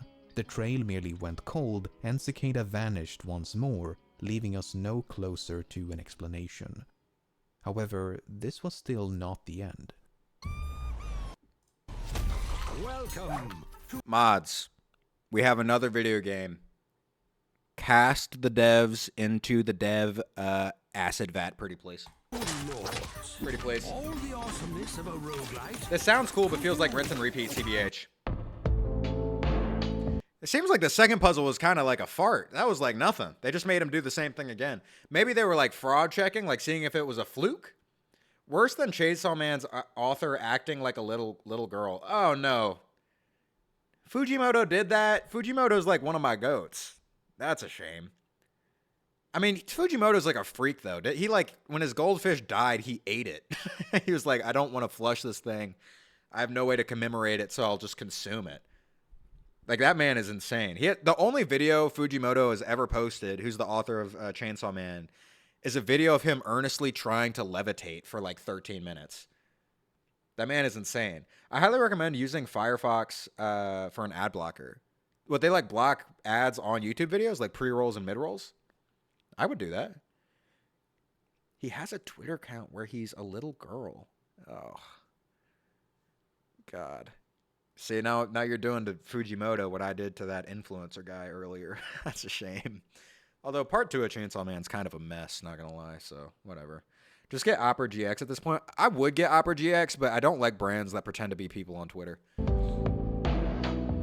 Hi, I'm Opera GX, and I'm your best friend. Fuck off. You know what I mean? I don't like it. At the beginning of 2014, it was time for round 3.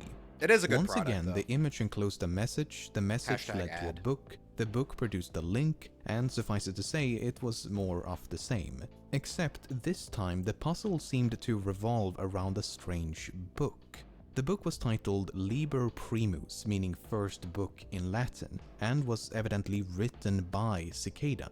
Oh, the shit. runic alphabet uncovered in 2013 finally made sense, as the book was primarily written in runes.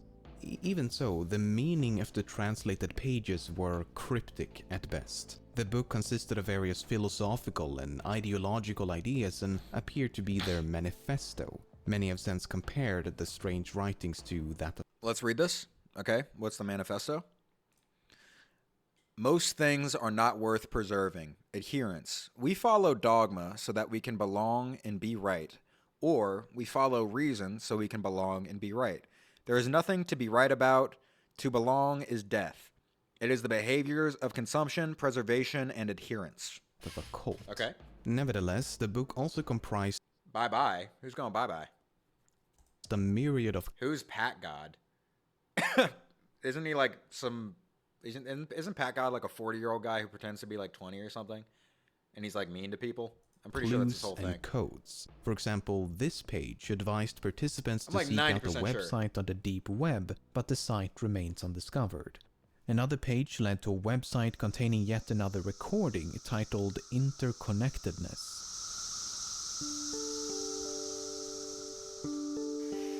Brian Eno on the track. That's for any of my ambience heads out there. Anybody ambient pilled? Anybody a nap cell ambient pilled? Pillow princess? In the non-sexual connotation? However, In the a napping significant connotation? portion of the book has yet to be translated. The runic text on some of the pages appear to be obfuscated by layers of encryption that has yet to be decrypted. Of the 74 pages featuring runes, only 19 have been successfully translated. As 2015 came and went without the launch of a new puzzle, many came to suspect the Liber Primus had to be completed if Cicada was to return. You know what's a big bummer to me? Is, so Pat God sounds lame. Only 40-year-old I like on the app is Squeaks. Love that balding man. Hey, he has wonderful, illustrious hair. Squeaks is a cutie pie. I've never seen a man less bald. No, Squeaks is so cute. You know the videos of Squeaks on, which it feels weird to call a grown man cute, but like, dude, I can't, he just is. Have you ever seen those like edits of Squeaks on TikTok where it's like him with like some very somber music in the background? It'll be like ambient strumming guitar. And everyone's like, watch out, world. Here he comes. I like it quite a bit. Oh, what I was going to say. One of the most disappointing things to me about becoming older is I thought hackers were so cool when I was young because of Anonymous. And then unfortunately, like, they're the stinkiest people who have ever existed. It's so sad, man. You're like, dude, why just take it? You would be so cool if you didn't smell so bad, but you're an absolute reeker, bud. Come on. You're reek maxing. This is fucked up. You're walking in and then my fucking eyes are bleeding, man. I'm like, your scent is showing up on me physically. Like, you can't. I've only known a couple coders, and every single one of them are like, ooh. Squeak is a cutie pie, but he's definitely got a receding hairline. I can't talk. I've been losing my hair since I sensed starting tea. That's the authentic experience. Come on now. Come on now. Yep. The sacrifices, right? You know what I mean? Now, Squeaks is definitely a balding man, but he's the best balding man. Green aura with flies. I come from a family of tech heads. You're a resident reeker, okay? This was more or less confirmed at the beginning of 2016. Listen, when I first started streaming, I kept saying, you know, spreading the gospel of letting it crust, but I'm not about it. It's stolen valor. I just like the sentence. I'm going to continue to say let it crust, stench maxing, you know, all these things. But when I encounter it in real life, I get fraud checked so hard. I'm like, good God, man. This chemical warfare going on is insane. Like, you can't, Motherfuckers covered in so many amoebas and bacteria you can damn near see it, but they're worried about the cancer that they'll get from deodorant. Buddy, you are a walking infection. You are a walking infection. Talking to me about aluminum.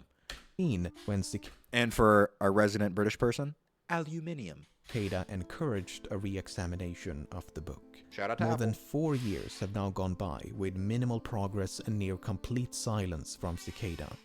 Questions raised by the original I shower and image use cologne. have gone ignored. You're not living up to your family name.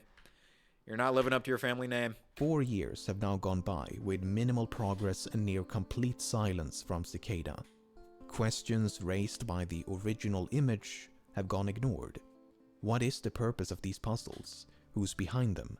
What happens when you reach the end?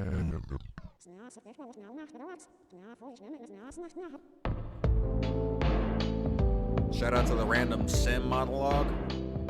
Just had some bars to spit. When the initial image appeared on 4chan back in 2012, many assumed Cicada 3301 to be an alternate reality game designed by a corporation to promote a new service or product. For example, Microsoft developed an elaborate ARG back in 2001 to promote the film Artificial Intelligence, and a similar viral marketing campaign was used to promote the release of Halo 2.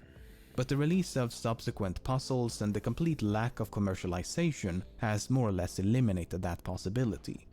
If we choose to believe some of the leaked information from the private end stage of each puzzle, then we do gain some insight into— Oh, they're not. Damn it. I was hoping this was going to be some hacker group. We are not a hacker group, nor are we a Juarez group. I don't know what that means. Ad, pause it. You got an ad, but you have a stop. Okay, sure. I can yap for a little bit. I can yap for a little bit for the subs. Freeze. All right. I'm stopped. Rewind 20 seconds. Okay. I'll go back to the Halo screen. Halo 2.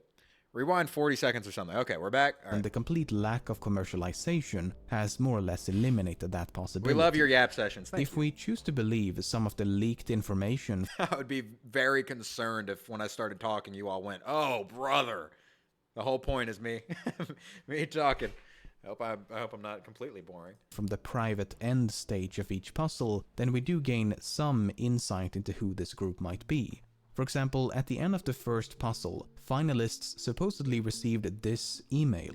In it, Cicada described themselves as an international group who believe that privacy is an inalienable right. The aim of each puzzle is to recruit like-minded individuals in an effort to develop privacy-conscious solutions. Oh, it's The recruitment. email That's then cool. concludes with 3 questions. The PGP signature, which would have confirmed the authenticity of the email— Dude, this is like the Hunter exam. That's so cool. Stop yapping. I hate it. Oh no. Dude, I got to retire before I even start. The symbol for this whole thing being a cicada is tough. Tough as fuck. What does Ikeyab mean? I know it's I don't know what Ikeyab means. Ikeyab sounds like a dish that would like fuck at a Greek restaurant. Oh, I'm gonna keep it a buck. Okay, got it. Mail was Ikeyab. Reminds me of the caterpillars that come out every 20 years. Oh, that's cool. I didn't know there were caterpillars. What? Hold on, I'm gonna Google that real quick. Caterpillars. Any of y'all ever have been like walking in a public park and then you have one of the stingy caterpillars like fall from a tree on your shit and you're like, oh my god, I have never been so close to being smited. That's like the equivalent of being smited by a not very powerful god. You know, he can't go strike him with lightning, but they can go, you know, put a bug on him. Hey, yo, put a bug on that guy. I guess that's where I got my inspiration from. Not mods. Caterpillars that come out every 20 years. The term caterpillars might be referring to cicadas rather than true caterpillars. Oh, so it's just about cicadas. Got it. Shout out to cicadas, one of the goats of the plagues. conveniently Just putting up fucking Wilt Chamberlain numbers. removed by the leaker. If a version You put a caterpillar in your mouth once. Also, nice to meet you. Garlic bread with relish. I'm gonna call you Garlic.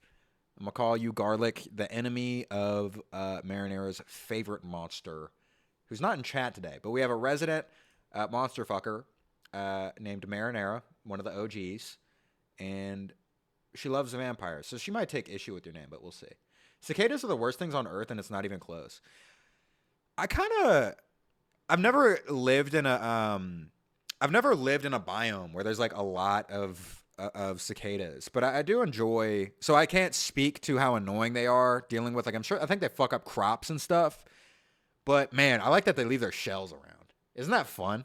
Like when you were a kid and you go and you find like a perfect cicada shell. That shit looked like, I don't know, it made me feel like Indiana Jones when he found like a golden scarab or some shit. Like that was such a fun activity. You know what I mean? I really enjoy that quite a bit. I hate the genre or whatever it's called of bugs where they're really long and have a billion fucking arms or something. Oh, so you don't like centipedes or millipedes? Yeah, those things are pretty freaky. I'm not gonna lie. I've encountered a few and they're annoying. I never have to contend with centipedes or millipedes, but they do grow. They ick me out for sure. The valid signature does Wasted 3 hours on Relic when I could be watching My Little Sister Can't Be This Cute. Hey, you gotta get your priorities straight, brother. Come on now. You gotta consume real peak. When I was little, I was alone one night, and this big-ass night crawler, some fucking dragonfly on steroids, flew into my room. I had to kill it myself, and I still cry about it. Ah, damn. Dragonflies are pretty, too. Yeah, it sucks to kill a bug that, like, you like. You ever, one time I had to kill a spider, and I felt really bad about it. Because it was a, what do they call it? Brown recluse. And that's actually, my dog lost a leg to a brown recluse. My childhood dog named Wiley, because we had my house on the lot, and then back here, back right of the house, we had a wood workshop.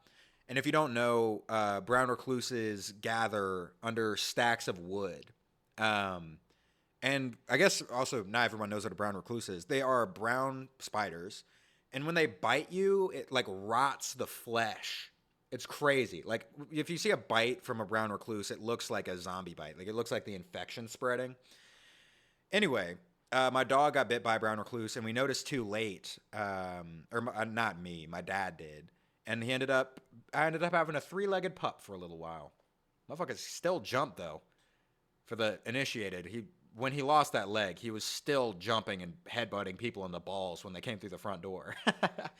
There's no time limit on that story. He was doing that shit until he died. He would be hobbling, then all of a sudden someone would come in the front door and he'd go like, "Now is my time. I am back into my prime.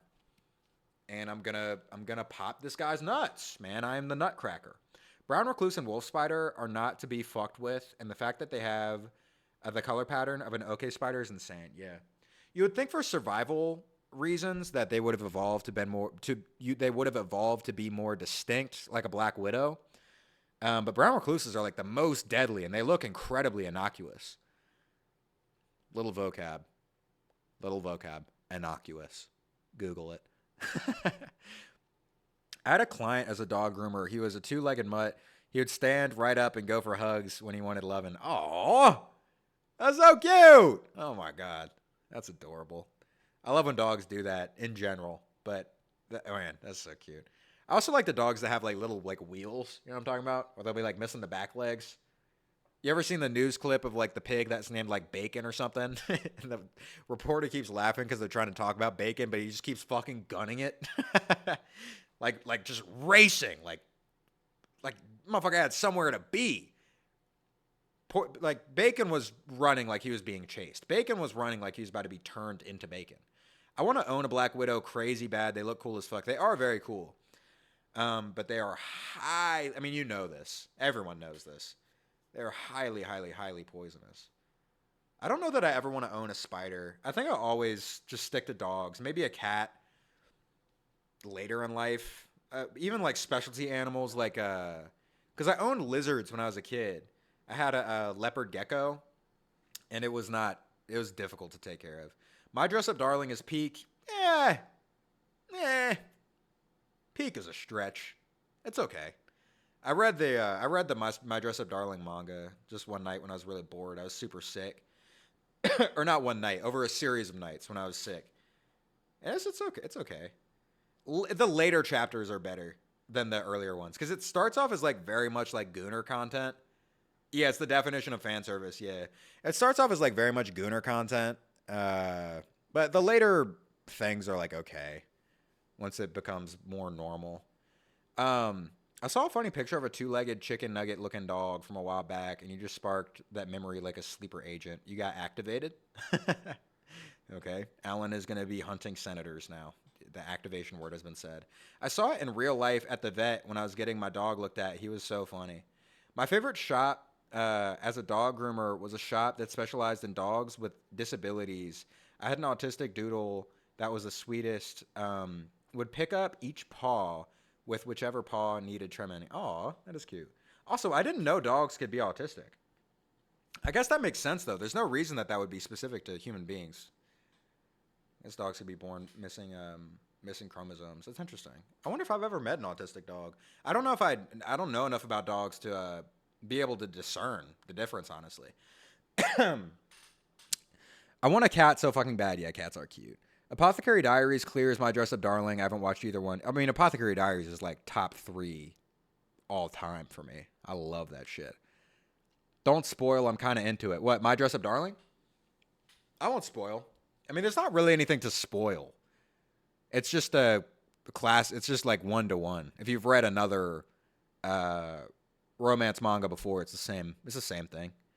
I remember dating a girl who had a pet coyote. Pet coyote? What the fuck? It was scary as fuck sleeping at her house. Yeah, that's crazy, man. That's wild.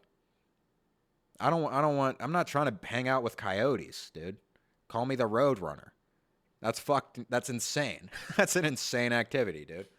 I'm liable to drop a piano on that thing. I watched too much Looney Tunes growing up. Apothecary Diaries has a canon dick size for Jinchi. It's like 8 inches. Yeah, I heard about that. She called his shit a frog, but a big frog. That's funny. Did you know, for anybody who's watched Apothecary Diaries, Jinchi was like supposed to be a side character, and the author hates writing Jinchi, apparently. It's like her least favorite character. Also, the artist, there's an author for Apothecary Diaries because they write it as a light novel, and then there's a person who transitions it into manga. And the person who draws it got arrested for like super crazy tax evasion. Shout out to the homie. IRS got her. Free the queen. She's one of the goats. Have you seen the white lion that has Down syndrome, but it was actually just inbred? No, I haven't.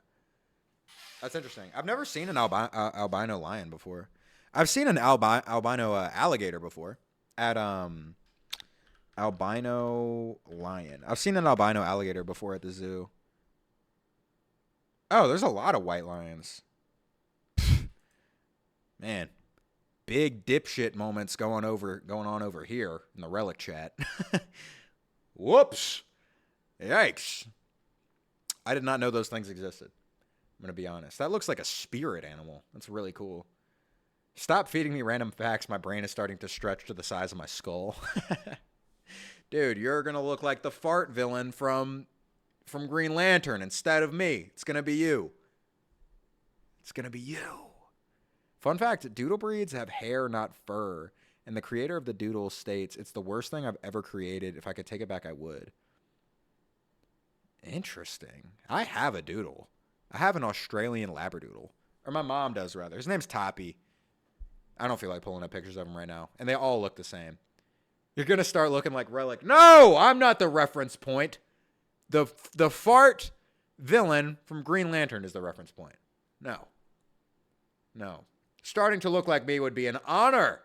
Come on, look at me in my wizard hat looking dapper. You wish.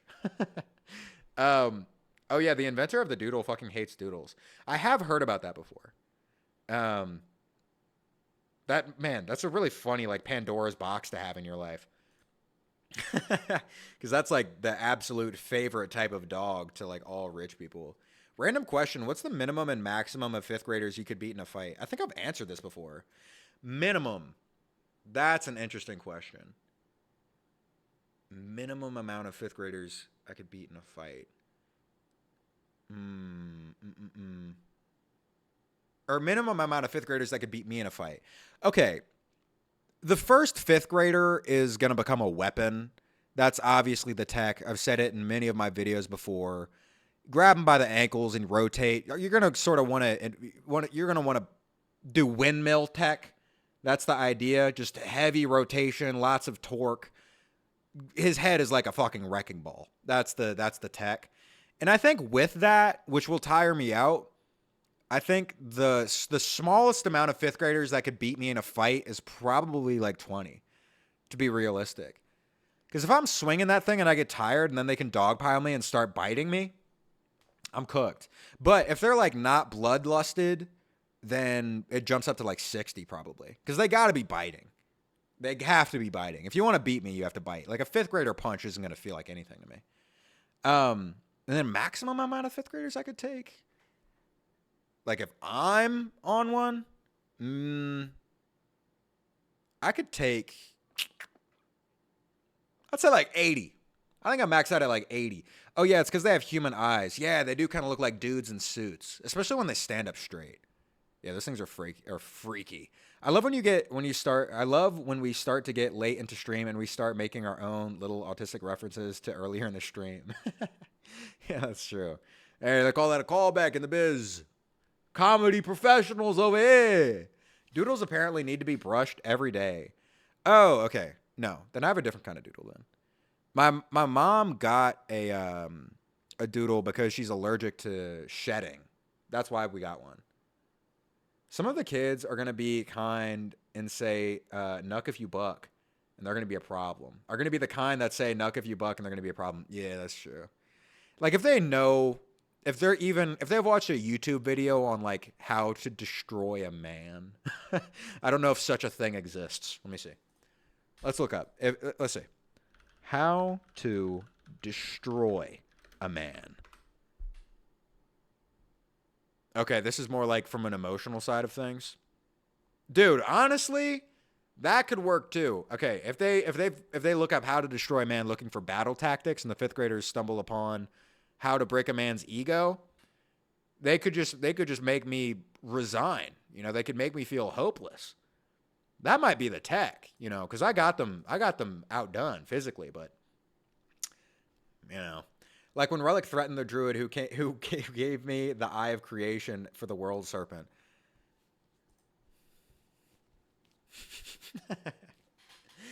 Little callbacks. So lovely. Hydraulic press. Funner fact, that's how dabs are made. What? Really, with a hydraulic press? Lion, dude, you have so many facts. This is crazy. I really do feel my brain expanding. If they were the type to watch Live Leak back in the day, we're all fucked. Yeah, that's true. Yeah, if they're well learned on how to defeat me, then the number goes down drastically. But the average 5th grader who's gonna be like watching a fucking Tung Tung Sahur compilation, dude, I'm kicking that dude's face out the back of his head. Exist online, I wasn't able to find it. But regardless of its legitimacy, I find this question a bit odd. It reads, do you believe that information should... Also, honestly, I underrated myself. If I'm really desperate to survive, I could also bite. That is a thing I could do. ...be free. Assuming the that makes the numbers go up. Yes, then the very... Hey, what's up, Johnny? Happy to see you. Happy to have you in the building. Here's a gross fact. The average person produces enough saliva in their lifetime to fill 2 swimming pools. What the fuck? Dude, that's crazy. I don't know if that grosses me out though. Maybe I should. No, never mind. Never mind. That is wild. If you collect your slime, could you just like, you just fill up like water balloons with spit? I don't know what the use of that would be.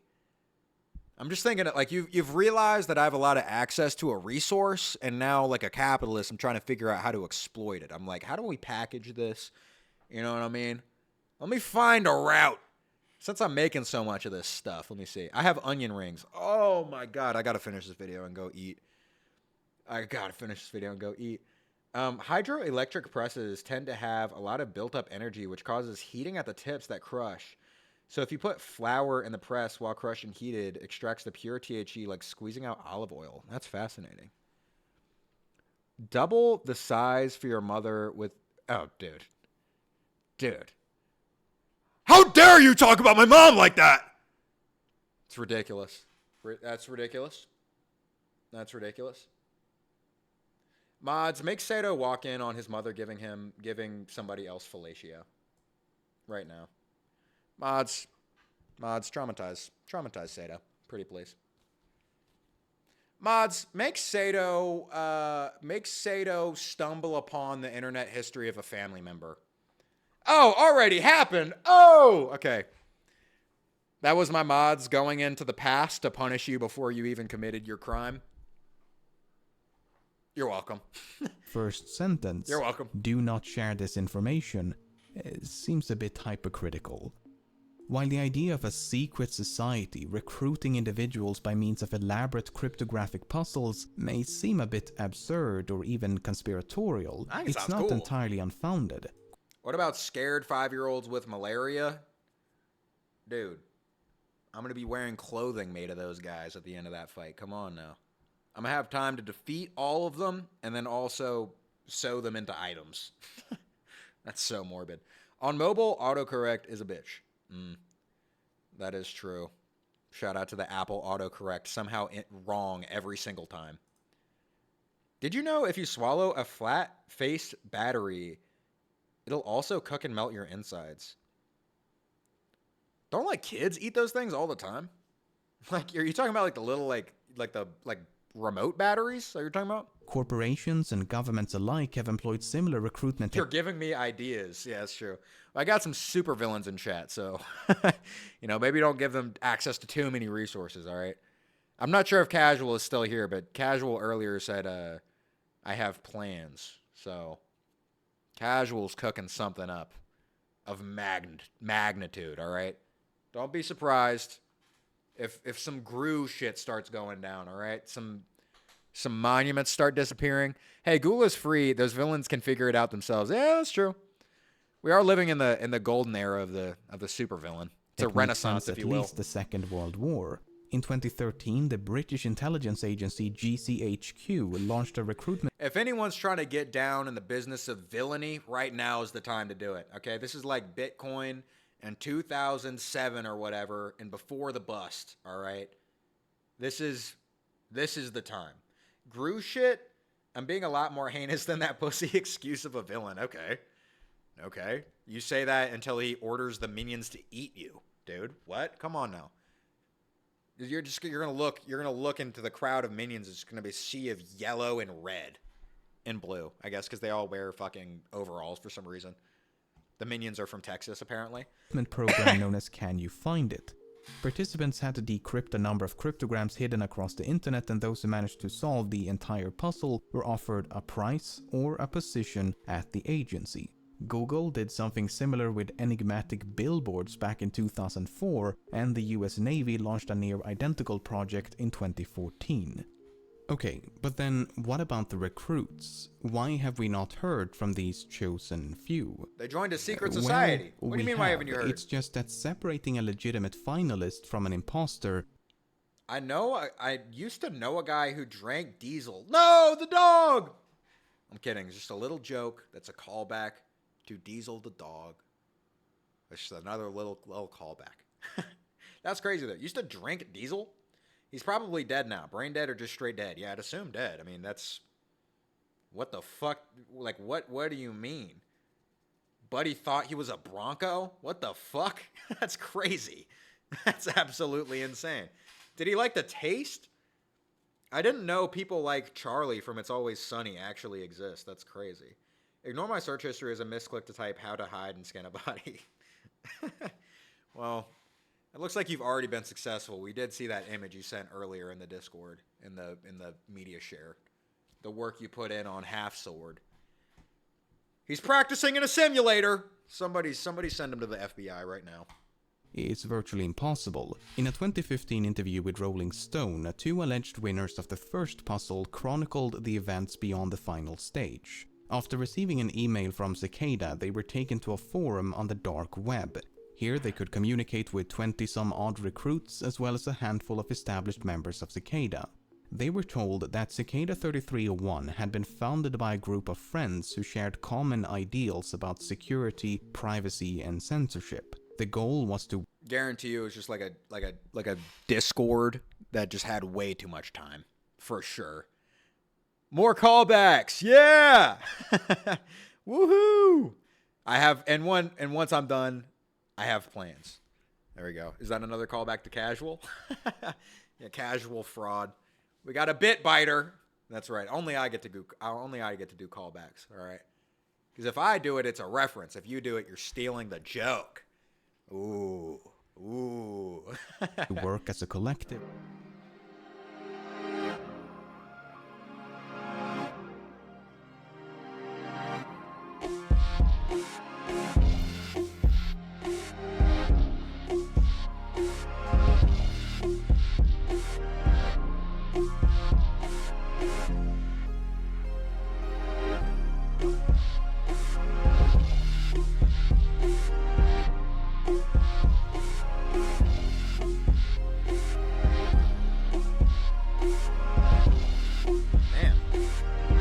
Press the wrong button. What? Oh! I was never able to make... Sorry. That's my end stream screen. I didn't mean to click that. This is, oh, there's my dog Tappy. There you go. Look at that.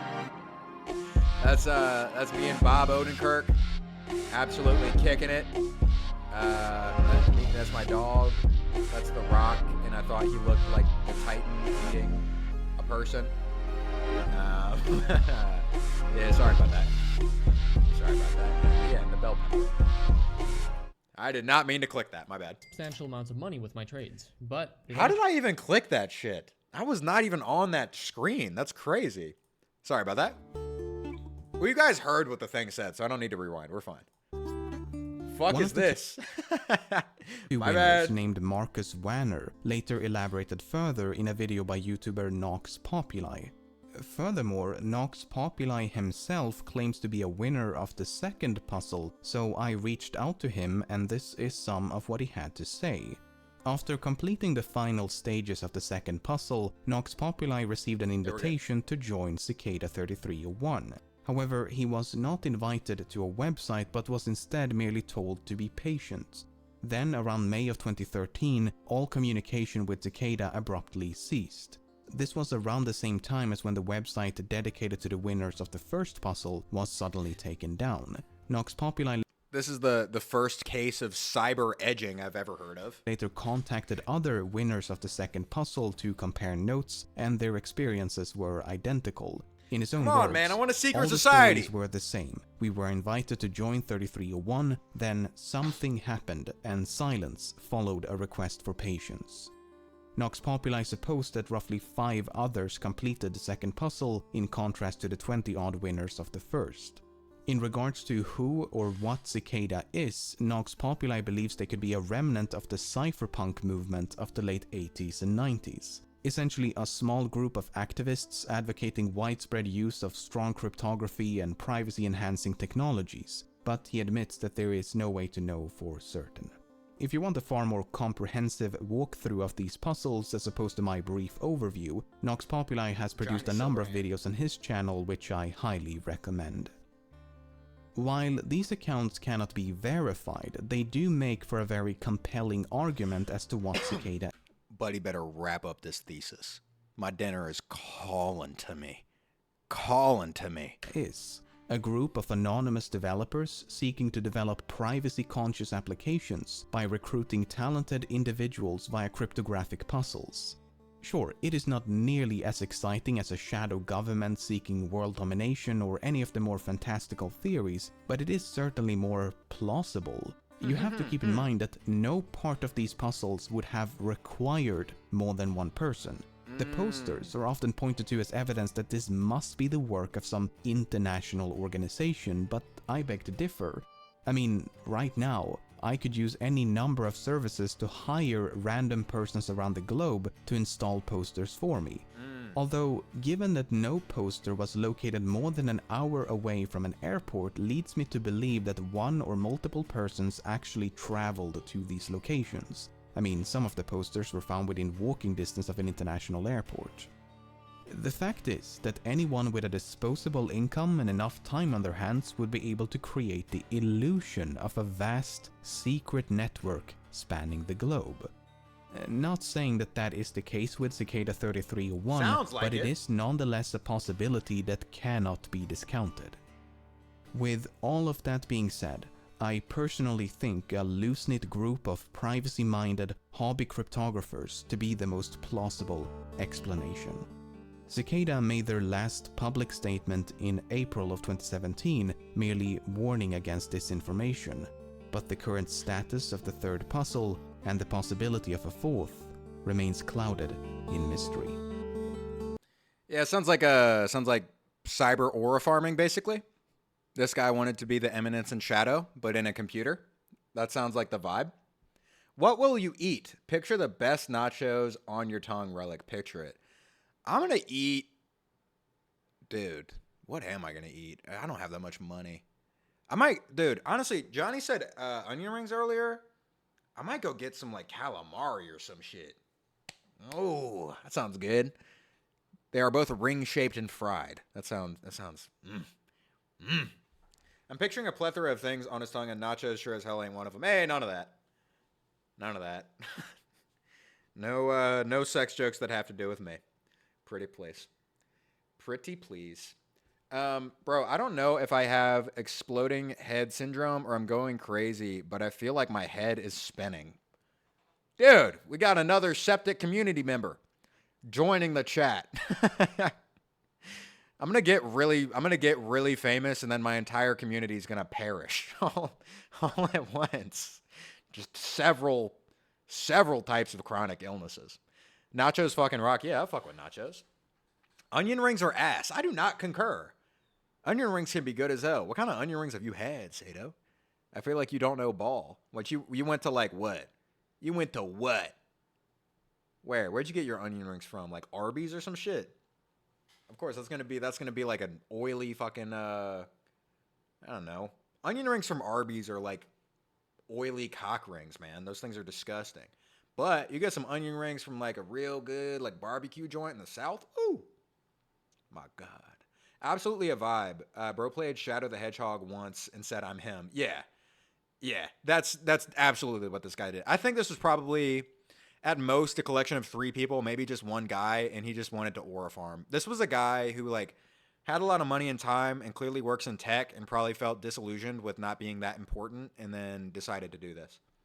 That's my theory. Arby's is hot ass. Yeah, I agree. That shit is disgusting. I'm a woman, so I can only eat hot food and lie, and onion rings are by far the worst food I've ever had. Really? Dude, where are y'all getting onion rings from? That's crazy. Also, another woman in the chat. Let's go! Let's go. Man, dude. I'm collecting the girls and the gays like infinity stones, man. I just don't like onions. Fair enough. I dig onion rings. I stand alongside Johnny. I fuck with some onion rings. All right. I'm not going to get sucked into conversation. I'm going to go eat dinner. This was a lovely stream. I had so much fun talking to you guys. Thank you for hanging out. I'm going to be back tomorrow at 2, and I'm going to do the same thing again. I think we'll just do another Yap stream, which will be fun. Anybody who's not in the Discord, feel free to hop in. That's where I give updates on when I'm streaming and stuff. And also there's a cool art community. So if you draw or cook or anything, you can drop it in the Discord. Okay. Thank you guys for hanging it. I hope you have fun at your job or sleeping or for your day, wherever you are in the world. I will catch you guys tomorrow. Bye.